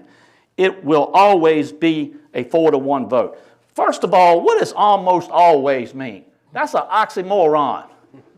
That's like saying that the storm was pretty ugly. It's either ugly or it's pretty. Well, anyway, to assure my relationship stays with John, because I'm not going to sit up here, and I heard it tonight. I'm not here to go against John Rourke. I don't know why, I don't know how that's got formed. But I did some fact finding. John, from January 2nd to 2020, January 2nd to November 19, 2020, you voted, as we all did, 193 times. 2 votes, you were absent because of your leg injury. And the only thing we voted that night was for minutes and how we were going to do it. We had a tiebreaker. And then you came into the courtroom. 5 times, it was a 4-to-1 vote. 5 times out of 191 times, he voted 4-to-1. And yet somebody puts it in the paper, it's almost always, and it will always be a 4-to-1 vote. Let me tell you something. That's nothing to do with transparency. That's manipulation. You can I'll call it what it is. Here's my motion, and I need you to hear it very carefully. And it's okay if it's a 4-1 and it's against me. It's okay. But I feel this way. I am not going to let a handful of citizens control our budget and take our county down. I'm not going to do it. Petition on, baby. Therefore, Mr. Chairman, I move that all committees, including all standing committees and all committees appointed at any time in the past by the Board of Supervisors or by a then chairman of the Board of Supervisors, be dissolved immediately such that there are to be no committees appointed by or operating under the authority of the Board of Supervisors, Nottoway County, Virginia, effective immediately. Let the concerned citizens be concerned. I second it. Now, Steve, I'm going to just use the word absolve, okay? And that will cover the intent. You want to do away with the committees. My motion stands. I was the one who said suspend. Look, I'm not arguing with you. Yeah. The motion I just read is my motion. I'm not changing it anymore. That's it. Well, I'm trying to roll call, Mr. Chairman, and let it be, let it be. I'm trying to tell you, I didn't get all this motion unless someone else is recording it. No. Is it recorded? I'm hoping it's on the video because I couldn't write that fast. Okay, it's been moved and seconded that we Those in favor of Mr. Bowen's motion, Roll call, Mr. Chairman. go by aye. Roll Do I- call. Roll call. All right, you. Shackleton? Aye. Mr. Process will do. Okay, go ahead. All right, the motion is that all committees be dissolved. Right. That is, all committees formed by the Board of Supervisors. In the past or then chairman of the board. I'll read it to you, Mr. Let me read the motion again. Please. I move that all committees, including all standing committees, all committees appointed at any time in the past by the Board of Supervisors or by a then chairman of the Board of Supervisors, be dissolved immediately, such that there are to be no committees appointed by or operating under the authority of the Board of Supervisors of Nottoway County, Virginia, effective immediately. Okay. Boom. Okay, roll call, Mr. Process. Mr. Bowen. Yes. Mr. Rourke. No. Ms. Simmons. Yes. Ms. Shackleton. Yes. Mr. Vaughn. Yes. Mr. Chairman, the motion carries by a vote of 4 to 1. Now know this too. That doesn't mean me and John are again. John has made it clear to me that he ran on transparency. Correct, sir? Yes, sir. And I ran on, don't forget where you come from. And where I come from, everybody here is at the same time, and we have our open discussions, and let bygones be bygones. Okay? Thank you. Okay. Thank you, Mr. Chairman. Thank you for the leeway. Mr. Process, move on with resumption of jury trials. Tell them what the judges Yes, want. sir. Mr. Chairman, you have the judge's orders in your package. Jury trials will now be held in the General District Courtroom, this courtroom, and observers for those trials will be held in the circuit courtroom by video connection. What you need to be aware of is that the judge has decided that both the courtrooms need to be cleaned every 2 hours. So that's going to be an added expense to the county to get to follow those judges' instructions. Right. Thank you. Blackstone Volunteer Fire Department request. That request from Chief Toma is in your package, Mr. Chairman. Okay. I telephone called each of the members of the board, and we felt like we could not handle it was $350,000 to $750,000. So we could not handle it at this time. So we had to deny the request. We will consider this during budget time. This is for the ladder truck, and the ladder truck will cost somewhere in the neighborhood of $1.7 million. But the ladder truck would be used, it would be in Blackstone, but it would be used for the whole county. So we will take this under consideration during budget time. Mr. Chairman, let me just say this too. This is very dear to all of us, and so we know budget time is coming, and we know that it looks like emergency. Somebody, and like Mr. Cruz brought up, Mr. Process recommended a emergency coordinator. We know that's up there. Okay, that's a priority. Here's the thing. We got Burkeville, they struggling. Okay, I mean, they volunteers, and that, y'all heard tonight how many hours the mayor put in. We got crew, having equipment, couldn't meet the equipment budget, okay? And then we got Blackstone over there, who we built these big buildings over there, and how did they get to the people? Okay, so they all have legitimate problems and questions, and they're coming to us to help. So let's don't just scare them off to the side. Let's meet with them and try to figure this thing out together before it gets into a situation where when someone dials 911, nobody shows up. Yeah, but you can't give me I'm not arguing that. I'm just saying. my notice and expect to come up with. I understand that. I just want you to know that it's problems on both sides of the county, all the way through the county, and Nottoway Emergency Squad. I'm leaving them out. They're doing all they can do too. So We haven't said that we were going to. We're just denying this request at this particular time. I understand. Okay. And we're going to take it up again during the budget time. Yes, sir. Okay. Mr. Chairman, I hate to keep interrupting, just real quick. Mr. Blackstone, I'd ask y'all, I'm writing a letter right now to FEMA, State Department, and Congresswoman Spanberger, Yes. explaining the fact that Blackstone is the agency responsible for FAST. Right. And will be responsible for, the hotel at VMAC that's gonna serve Fast E. So I'm gonna probably send y'all a letter that I'd love to have y'all jointly sign with the town of Blackstone. Because, one of the things we did with Fast E King, we're so tickled to death, we forgot to ask them to. Right, yeah, that's right. We were just so glad, it's like being asked to the homecoming dance. Someone finally asked us out. We didn't worry about the details. So I'm gonna send y'all that letter and see if y'all consider jointly signing that letter. Fast C comes under the State Department too, so you might want to write them. Yes, sir, they're on the list. Yeah. I'm sorry, thank you. No, that's good stuff, Bill. Okay, Mr. Procyse, the industrial development. We Yes, have a sir. In your resolution package, today. you see a resignation letter from Mr. Bill Wilkerson. I've listed the other members of the Industrial Development Authority there. I would like for you all to consider and possibly come up with a new appointment maybe at the next meeting if possible. Okay, constitutional officers. Ms. Brown isn't here. Sheriff? Nothing to report. Okay. He been working a lot of hours. Mrs. Myatt? Ms. Hudson, I don't see Ms. Hudson. Ms. Walters? Just briefly on the jury plan, just so the board's aware, there was guidance that came down from the Virginia Supreme Court, and I believe that's the guidance where Judge Sella came up with the every 2 hours. In fact, the order talks about as described on page 12 of the guidance and considerations memorandum.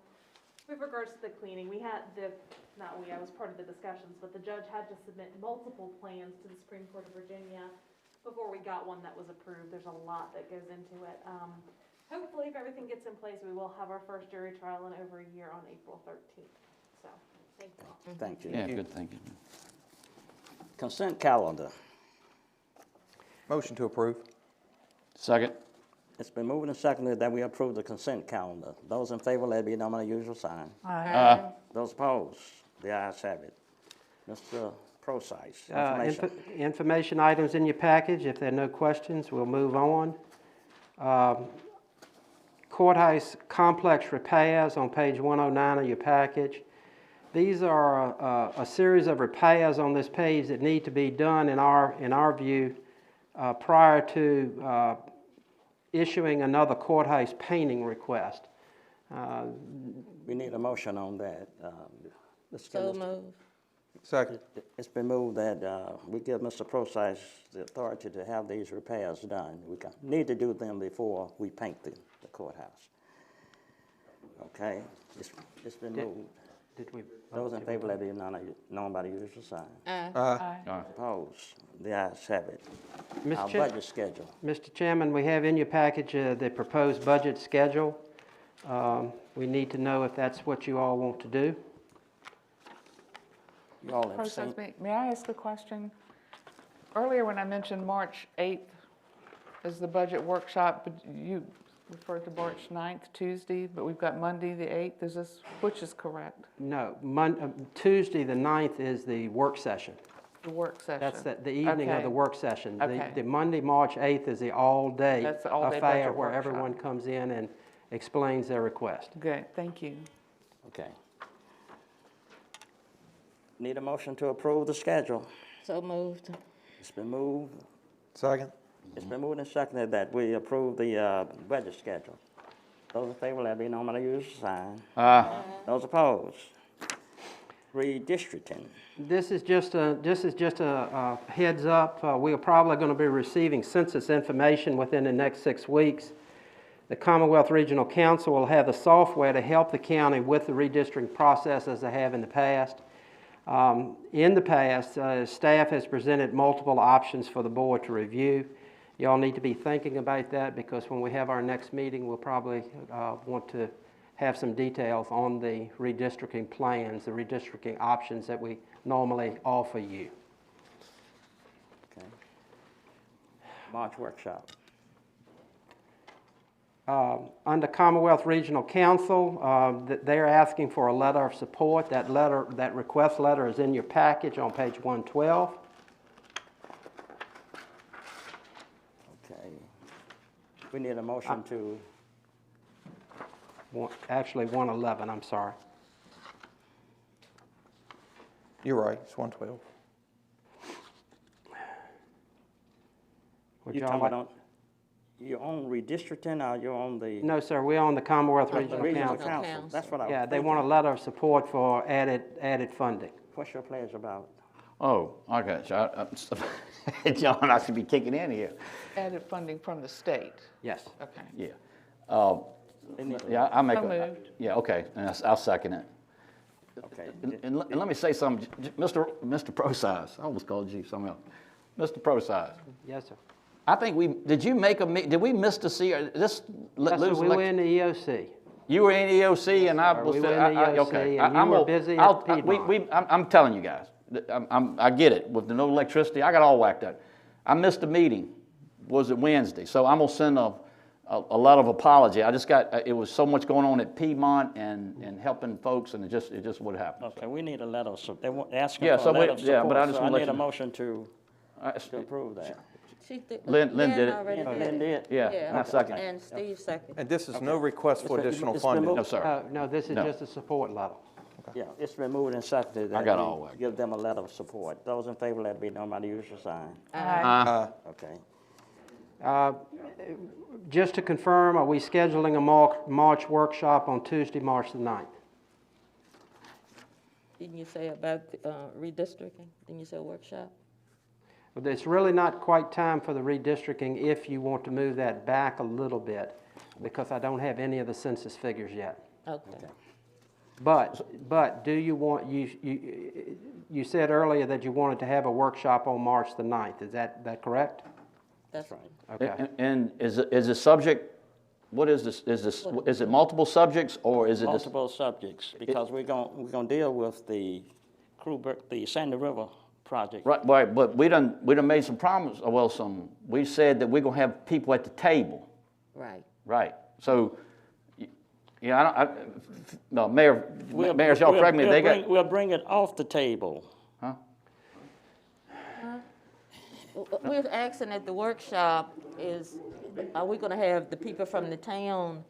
Yes, With yes. the people in the we're gonna town have at the people- workshop so Oh, that they yes, can discuss yes. it with us? But do you have to advertise for that? No. Okay. We're gonna have the people from each of the That- three we're gonna- towns. We're gonna have several Yes. issues. It's not just gonna be one issue. That's right. At the workshop. But the towns are coming, that's what I'm asking. If you all instruct it, sure. It's Tuesday, March 9th. The town will be there for the Sandy River discussion. Okay. But March 9th? Is it March 9th when March we do the 9th, workshop? March 9th. Okay, Brian. Okay, so you want the workshop, you want that to be the discussion of the Sandy River? Yes. Okay. Is that the only Right. subject y'all are gonna do that day? Or is it multi? No, there's multiple. Chairman, I asked that we try to pick a different day, or I'm gonna have to reschedule my town council meeting. Because my Oh, council yeah, meeting town is like Mr. Chairman, respectfully, the issue with the Sandy River is so big, I'm not sure you can do it with all the That's other right. things that need to be talked about at the workshop.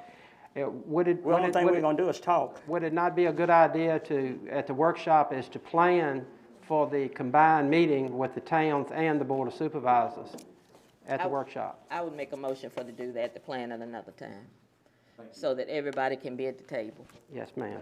You can do that. Yes. Yeah, we're gonna move away from the 9th, and we'll What day would? get with you with a Ask what's Mr. Prosize to maybe, I will try to Do a coordinate phone. with everyone. Okay, thank you. any other day in March would work fine for myself. Okay. Okay. Okay, We'll work with you. I'll second Okay. Ms. Simmons' motion. okay. It's been moved and second. It's 32 years, I think. It's, what's the For to have the other workshop with all of the towns? towns to Towns meet and- together with the county. It's been moved and seconded that we Who seconded? have a joint meeting with the towns. Those in favor, let it be known by the usual sign. Those opposed? Okay. The McCune Road cell tower, we talked about that at a previous board meeting. You all asked for us to find AT&T representatives who could talk about that. I believe that we can have an AT&T representative at the Planning Commission meeting on March the 16th. And the question would be, would you like to have a joint meeting with the Planning Commission on that night to try to hear what AT&T says about the competing cell towers. And that's the cell tower on Macomb, Yes, sir, that's correct. okay? How do you feel about a joint meeting with the planning council? I think you guys need to hear what they got to say instead of me just passing it on to you. It's in my front yard. Right. So yeah, I like to be at the table. Now, and in addition, we also have the possibility to have a solar farm advantage strategies joint meeting the same night. So we could actually have two presentations the same night with the Planning Commission and the Board of Supervisors, since both of those issues concern both of those groups. Okay. Lynn, you having a problem with that? No, sir, I'm fine with it. I move to accept the March 16th date for the meeting with the, Planning Commission. the 16th, isn't it? It's been moved and seconded March 16th. that we have a joint meeting with the Planning Commission on March the 16th. 16th. And that's Those in 7. favor, let it be known by the usual sign. Aye. Those opposed, the ayes have it. In your package on page 113 and 114, you see a vehicle, a truck that the county owns used at the landfill, the International Roll-Off Truck. We did not receive any bids for that vehicle. How would you like for me to proceed? Do you want to try to contact a recycler, or do you want to try to advertise it again? Both. So- See where you get the most money from. Okay. I'd like to take it to Cambridge Recycling. I think you'll get more for it there than you will anywhere else. If you take the parts off of it. Yeah. That's an option. That's another option. How you feel about that, Steve? Yeah, what did you say, Mr. Roy? I'm sorry, I was reading this. Both. Advertise for sale, take it over there, see what you can get for it. If you take the parts off of it, you get more. Yeah. Yeah. So you have to take those off. And What, you get when more. you talk to If you take the parts off and take it to recycle, you get more. Oh, don't we go to Cambridge? You get more if you take the catalytic. That's a lot of work, brother. Of course, Yeah, you yeah. part A lot that of thing work. out. And you lose money. I don't have a lot of help. Yeah. Okay. No, I know. Well, you have already been, you've advertised it. We've advertised and received no bids. Which means it's a You piece got of no junk, bids, okay. right? It's in pretty rough shape. Okay, Mm, right. take So it let's to just the- take it to the, The Just to recycle it. recycle bill. take it to the recycling. That the consensus of the group? Yes, sir. Yeah, sorry. Yes, That's the consensus. yes. And finally, the Virginia Department of Emergency Management Supply Distribution. You know, we mentioned to you that we received 10,000 masks and 10,000 hand sanitizers. Well, we distributed many of those before and even during the ice storm. Our convenience centers did a good job in handling them out to citizens using the centers, and we've also had participation from church and civic groups on that, so that was a good thing. Okay, that brings us to the members of the board. We'll start with you, Mrs. Shackleton. Any comments?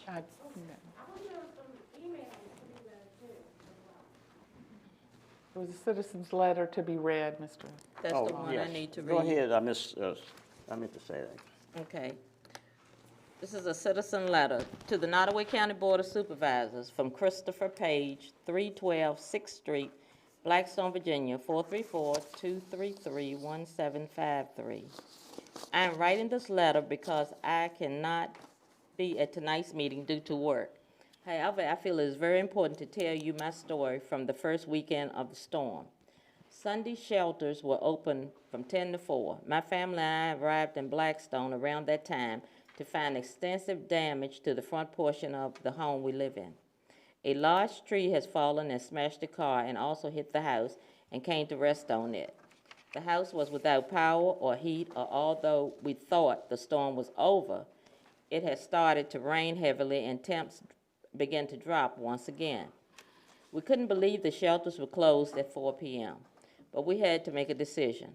Our home is in front of Heritage Hall, so I messaged a higher up there I know and asked if my family and I could park in their lot right in front of my house, the back of their lot. Yes, we decided to sleep it off in the car where we had heat. where we had food and where we could see our home. Had a shelter been open, we went there. A few hours into our sleeping in our car, someone called the police on us, which is unbelievable in itself. Regardless, the situation would not have happened had the shelter been available.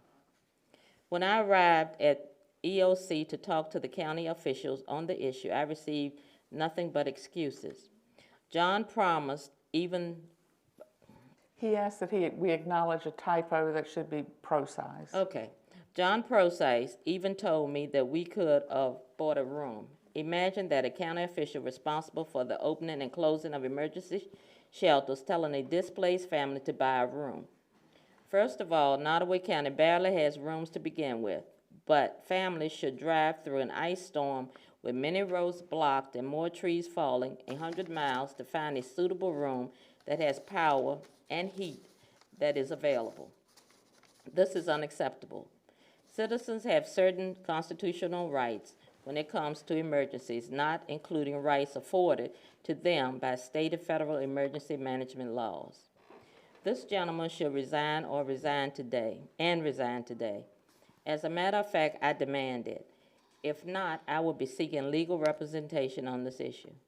Every citizen should be upset that this man didn't know what to do until VDEM, which is the Virginia Department of Emergency Management, arrived, and that the county did not have an adequate emergency shelter plan in place. But to go on video and tell citizens that they could have bought a room instead of opening shelters is the most shameful thing I have ever heard any public official say. I demand this man termination or resignation immediately, and this board should too. If this board has any questions for me or on this issue, please call me at the number below. Thank you. Christopher Page, 312 6th Street, Blackstone, Virginia, 23824, 434-233-1753. Thank you, Ms. Simmons. You're welcome. Members of the board, we'll start with you, Ms. Shackleton. Anything? No, sir. Okay, Mr. Bourne. Mr. Vaughn, I want Mr. John Roy to go before me because he wanted to come out and say something, so, Okay, we didn't allow that, so I'd like for him to go before me, please. Bourne.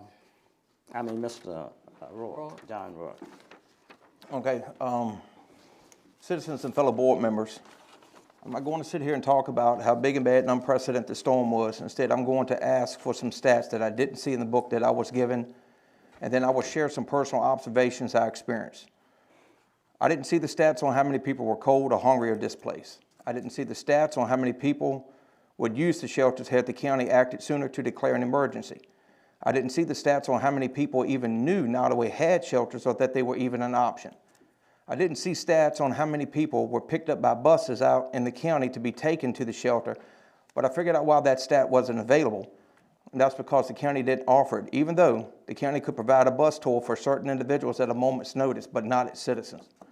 Some stats from volunteers, not including the emergency services performed.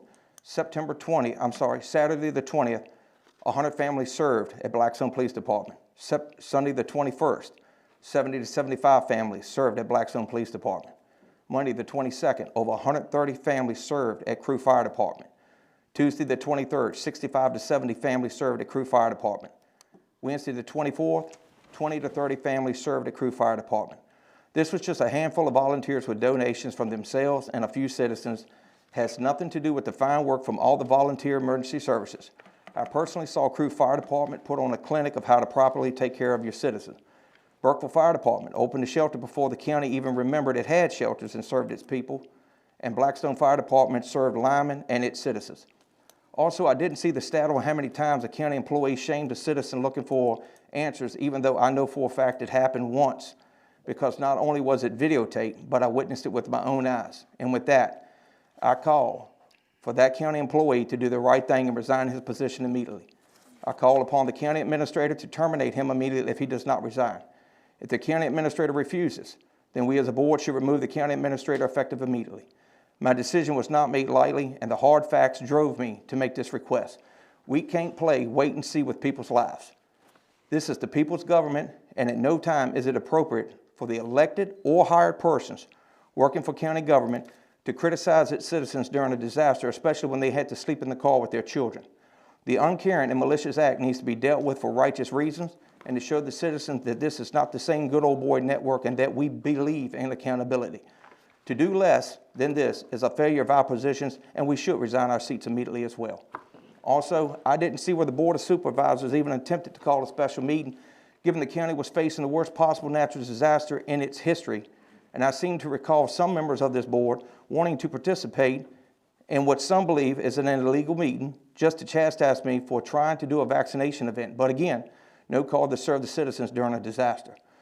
I'm asking the Board of Supervisors to appropriate $200 to any household in the county that applies to replenish the loss of their refrigerated and frozen foods, and to include those costs into the costs associated with the storm for reimbursement from the state. Supervisors at times have boasted about being good stewards of the taxpayers' money, including getting an award. So, since we have millions of the taxpayers' dollars, I see no bigger help we could give the citizens than giving them some of their money back to help them in their time of crisis and file for reimbursement. I'm asking this board tonight, and this is pretty pointless because we've already done this, but I'd like to read this just the same.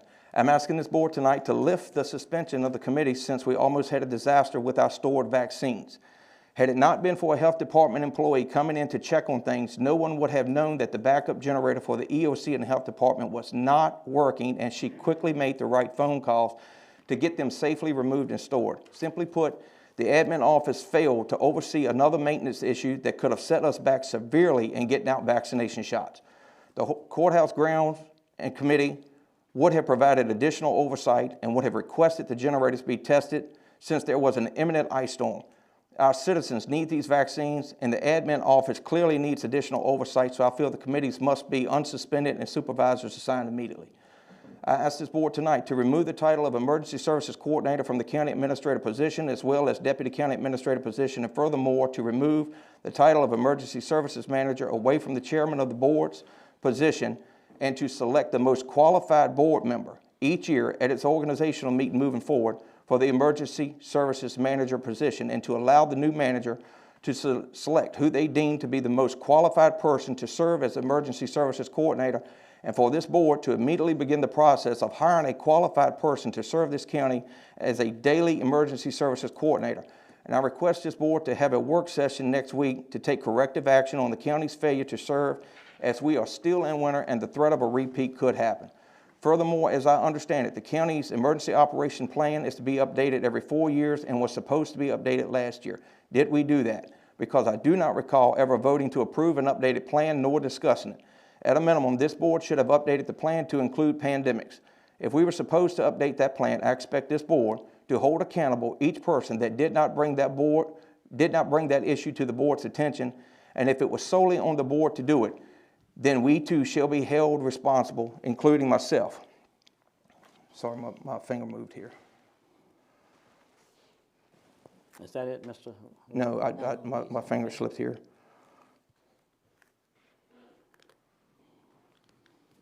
Okay, here it is. That we too should be held responsible, including myself. The Code of Virginia 44-146.19 requires local jurisdictions and interjurisdictional agency to prepare and keep current a local emergency operational plan every 4 years.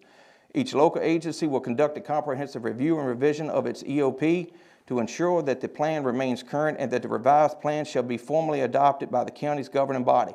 I will ask again, did we do that? And if not, who is responsible for bringing this to the board's attention? I'm asking this board tonight to vote to approve. Should any state of emergency be enacted by the governor of Virginia and the area of said state of emergency encompasses Nottoway County, then Nottoway County is to follow suit and declare a local state of emergency so as to better prepare to serve its citizens during said emergency possibilities. I'm asking this board tonight to remove the stipend previously approved by this board for the Deputy County Administrator. Speaking to this issue, I have personally requested a search for time-sensitive information and was told that it was probably on the county administrator's desk, but that he was not going to go through the items on his desk because Mr. Ronnie Rourke is still the county administrator. Simply put, if he will not perform all the tasks of the administrator, then we should not give $10,500 of the taxpayers' money to someone who is refusing to do the tasks expected of him. That $10,000+ could go to where it's needed. Piedmont Senior Resources, emergency services, maybe even a basketball court for the kids and crew. Furthermore, I'm going to skip that. I have a list of motions here. I make a motion for the Nottaway County Board of Supervisors to form a plan in conjunction with the Department of Social Services to provide up to $200 per household one time to replace all refrigerated and frozen foods lost in the ice storm, and for the county to add this cost into the county's other costs associated with said ice storm for reimbursement from the state. This will include those who do not currently get assistance through social services currently, and it must be applied for. Okay, you heard the motion.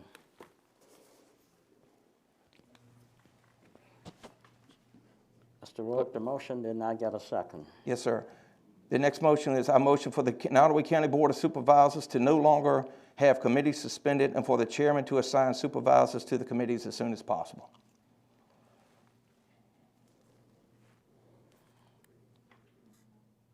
Again, did not get a second.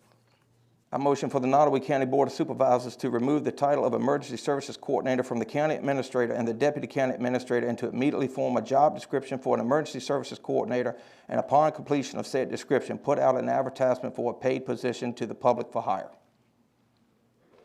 Point of clarification? Yes, sir. I don't think, John just talking, I don't think Mr. Procise would argue with having, he's the one who's actually recommended it.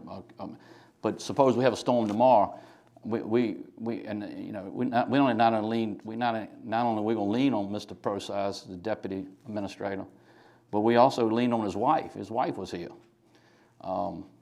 So I think we do need an emergency services coordinator. I'm not arguing with that. I think Mr. Procise, Steve Bourne, we're taking that class together. We're not the right people, but that's not our role. We should be at the table, just like you did, but I just feel like we could if we make that motion now, immediately, we may put ourselves in jeopardy. So it did not get a second. No, I didn't. No second. I just want a clarification. And I'd like to point of clarification too. Okay. Last year, John, we talked about this. We talked about getting people in place, and I talked about forming a team to be an emergency team to come into place, which would include firefighters, maybe even Dr. Hall. He was a great part with the COVID vaccine and getting it into the county and vaccine people, and we used a lot of the COVID funds for that. That was something we talked about last year, but we never did get to appointing people to that particular, so they would be in place. And to some of those things that we talked about for emergency services, generators, that was talked about. We had a meeting, and Mr. Procise was there, Mr. Procise, Mr. Rourke, and Ms. Tomer. And we talked about getting well, actually what I instructed was to get a generator to make sure that the county administrator's office stayed running in case of an emergency. This was talked about, I'm thinking in September of last year, and it was supposed to be done. And I repeatedly asked, had it been done? It's not Mr. Procise's problem. He didn't do it. He was not at fault for not doing it, and it was not Ms. Tomer's fault for not doing it. It was our county administrator. That's who was instructed to get it. Yes, ma'am. And it was supposed to be here, and it was supposed to be up and running. It was not ordered until November the 9th. And then someone was supposed to put it in, which they did not put it in, so it hadn't been put in. It was also instructed to make sure that the generator over at the EOC was also in running order, which should have been checked daily to make sure that it came on at the time that normally you have a normal check for a generator. That was not done. So there were things put into place when I was chair last year that did not take place. I take responsibility for what I did, but I did, if you can ask Mr. Procise, we had that meeting. It was 4 of us. And I met on a Friday right after we had a board meeting here, because we were talking about if an emergency happened in Nottaway, what would we do? And that was one of the things that I was adamant about, was making sure that a generator was at that county administrator's office so that those people, all the employees in there, could work. So I did not lag on my job. I did what I was supposed to do, and I passed it on to who was supposed to take care of it. And it was not taken care of. We just need to Is hold this those part of responsible your- that Is this didn't. part of your talk? Yes, this is part of my talk. Okay. Mr. Bowen. Well, No, I don't think Mr. he's Chair, I had not, He hasn't finished the motion. He hadn't finished his motion. I Oh. was just answering to him about what he was saying. So go ahead with your motion. How many more motions do you have, Mr. Roy? about a dozen. No, it's not quite that many. It's a couple. Wouldn't be surprised. I got to recount the votes again. I don't know. Okay, I motion that the Nottaway County Board of Supervisors hold a work session next week to take corrective measures on the county's emergency operations plan so as to better serve its citizens. All right, if we can do it next week, that's fine. I think we're on agreement on that, Mr. Rourke. I want a critique, and we need to do it while it's still fresh in our mind. Yes, sir. And hear the good, the bad, the ugly. Did you listen to what Mr. Lee Williams Yeah, said? I know, but he's saying it's set a time, Mr. Vaughn. He's saying let's set a time and not just talk about it. Steve, Did may I he- interject? Yeah. Would we be better off waiting for this final report Exactly. to come from the state, and then as soon as we get that, set a time Right. for this meeting? But pretty quick is what you're looking for, Mr. Rourke. It'd still be premature if we do it before then. I understand that, but let's don't wait until June. No, Okay. no. That's one of my objectives. Okay, I'm Okay, I motion that the Nottaway County Board of Supervisors vote to approve should any state of emergency be declared by the governor of Virginia and the area of said, did I already read that? No, I did not. I'm sorry. It was in my statement. I apologize. I motion that the Nottaway County Board of Supervisors vote to approve should any state of emergency be declared from the governor of Virginia and the area of said state of emergency encompasses Nottaway County, then Nottaway County is to follow suit and declare a local state of emergency as to better prepare to serve its citizens during said emergency. We declared Second it. that. But he said to me, did we do it in a timely manner? I don't know. It if we did. wasn't declared on the 11th, it was the 13th. It was done in a timely manner. All right, but she seconded. Just go on and just. Who seconded it? Lynn seconded. seconded. Then you To did do it second. to do just it do it. immediately. But put it, All in favor? Right. It's been moved that we operate in a timely manner in declaring that those in favor, let it be known by the usual sign. Those opposed? Okay. I motion that the Nottaway County Board of Supervisors remove the stipend previously approved by this board for the Deputy County Administrator. Speaking to this motion, I have personally requested a search for time-sensitive information and was told by the Deputy County Administrator that it was probably on the County Administrator's desk, but that he was not going to go through the items on his desk because Mr. Ronnie Rourke is still the County Administrator.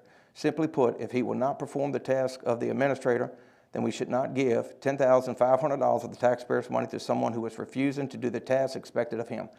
Furthermore, I'll leave it at that. Mr. Chairman, I need to forewarn the board, we're getting close to personnel issues here. So, no motion on my side. You're exactly right.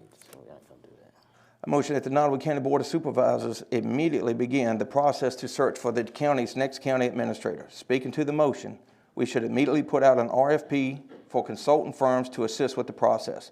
Once the RFP has been concluded, we should hire a consultant firm to properly outline the county's needs for its next county administrator, because no one on this board has experience in hiring a county administrator. Furthermore, the board should ask the consultant firm to vet the candidates and provide this board with the top 5 candidates. Lack of a second. Mr. Chairman, the only thing I got left now is I just want to tell y'all, yes, I'm bitter. I'm bitter because the citizens suffered, and it's clear some don't want to hear from the citizens. Mr. Rourke, let me say this. The information concerning this pandemic and the ice storm that went along with the pandemic, they tried to tell you at the beginning of the meeting that we did things in a timely manner. And the citizens told you they didn't. We weren't perfect. We made a lot of mistakes. But a lot of misinformation went out too, because I listened to some of this misinformation on Facebook. I saw it. It's a lot of misinformation went out. And I'm not going to get into that any more than what I've said. That's it. But a lot of misinformation, and it didn't come from the EO Center. Well, Mr. Chairman, only the Okay, last... let's move on. We're going to move on. Well, this is the last item, Mr. Chairman. There was, the old house was torn down over here, and I do not remember the bids coming before the board for approval. Okay. What were you saying? The old house was torn down over here. Yes. And I never saw the bids for the removal or had an opportunity to vote to approve the bids. Could you furnish him that I think bid? we need to. We can, the low bid Yes, sir. won. I mean, that's the normal way to do. Right. I saw the bid. So But shouldn't we have voted? Mr. Rourke I see didn't the see it bid. either. I mean, I didn't see it either, but that's okay. I'm all right. We'll give it to everyone at the same time. Fine, that's fine. That's fine. Then you'll get a copy. Steve, you'll get a copy of that. That's fine. It was done in the proper manner. I mean, we just didn't vote to do it, to accept it. So I don't know that that's proper. We had already said that we were going to tear it down. We said we were going to take it down. We still need to do our due diligence to protect the taxpayers' money. All right. And Mr. Bowen, go on, please. And I heard Mr. Rourke there, and he mentioned a comment. He said that he's gotten it's bitter, and I understand that. Someone told me the next World War is not going to be about we think it's going to be about oil and gas. It's probably going to be about water, and whether we get electricity or not, and power. Some people we left out tonight. We clap for the ones who've been there. A lot of local businesses kicked in. A lot of local. I saw AJ's up there. I think they were cooking a stew, and Mitchell's. And I'm scared. I'm always afraid to name places because you leave somebody out. And so, one thing that I've learned, we had a crossroads here in this county, and we're either going to be bitter or we're going to get better. And I want us to get better, and I think we missed that. It's okay, like Spike said tonight. It's okay to pass a little, jab at each other a little bit and laugh it off and move on. But it wasn't funny when we didn't have power, and it just went on and on, and so. But anyway, I just want to thank the local businesses. For all what I saw like they're doing.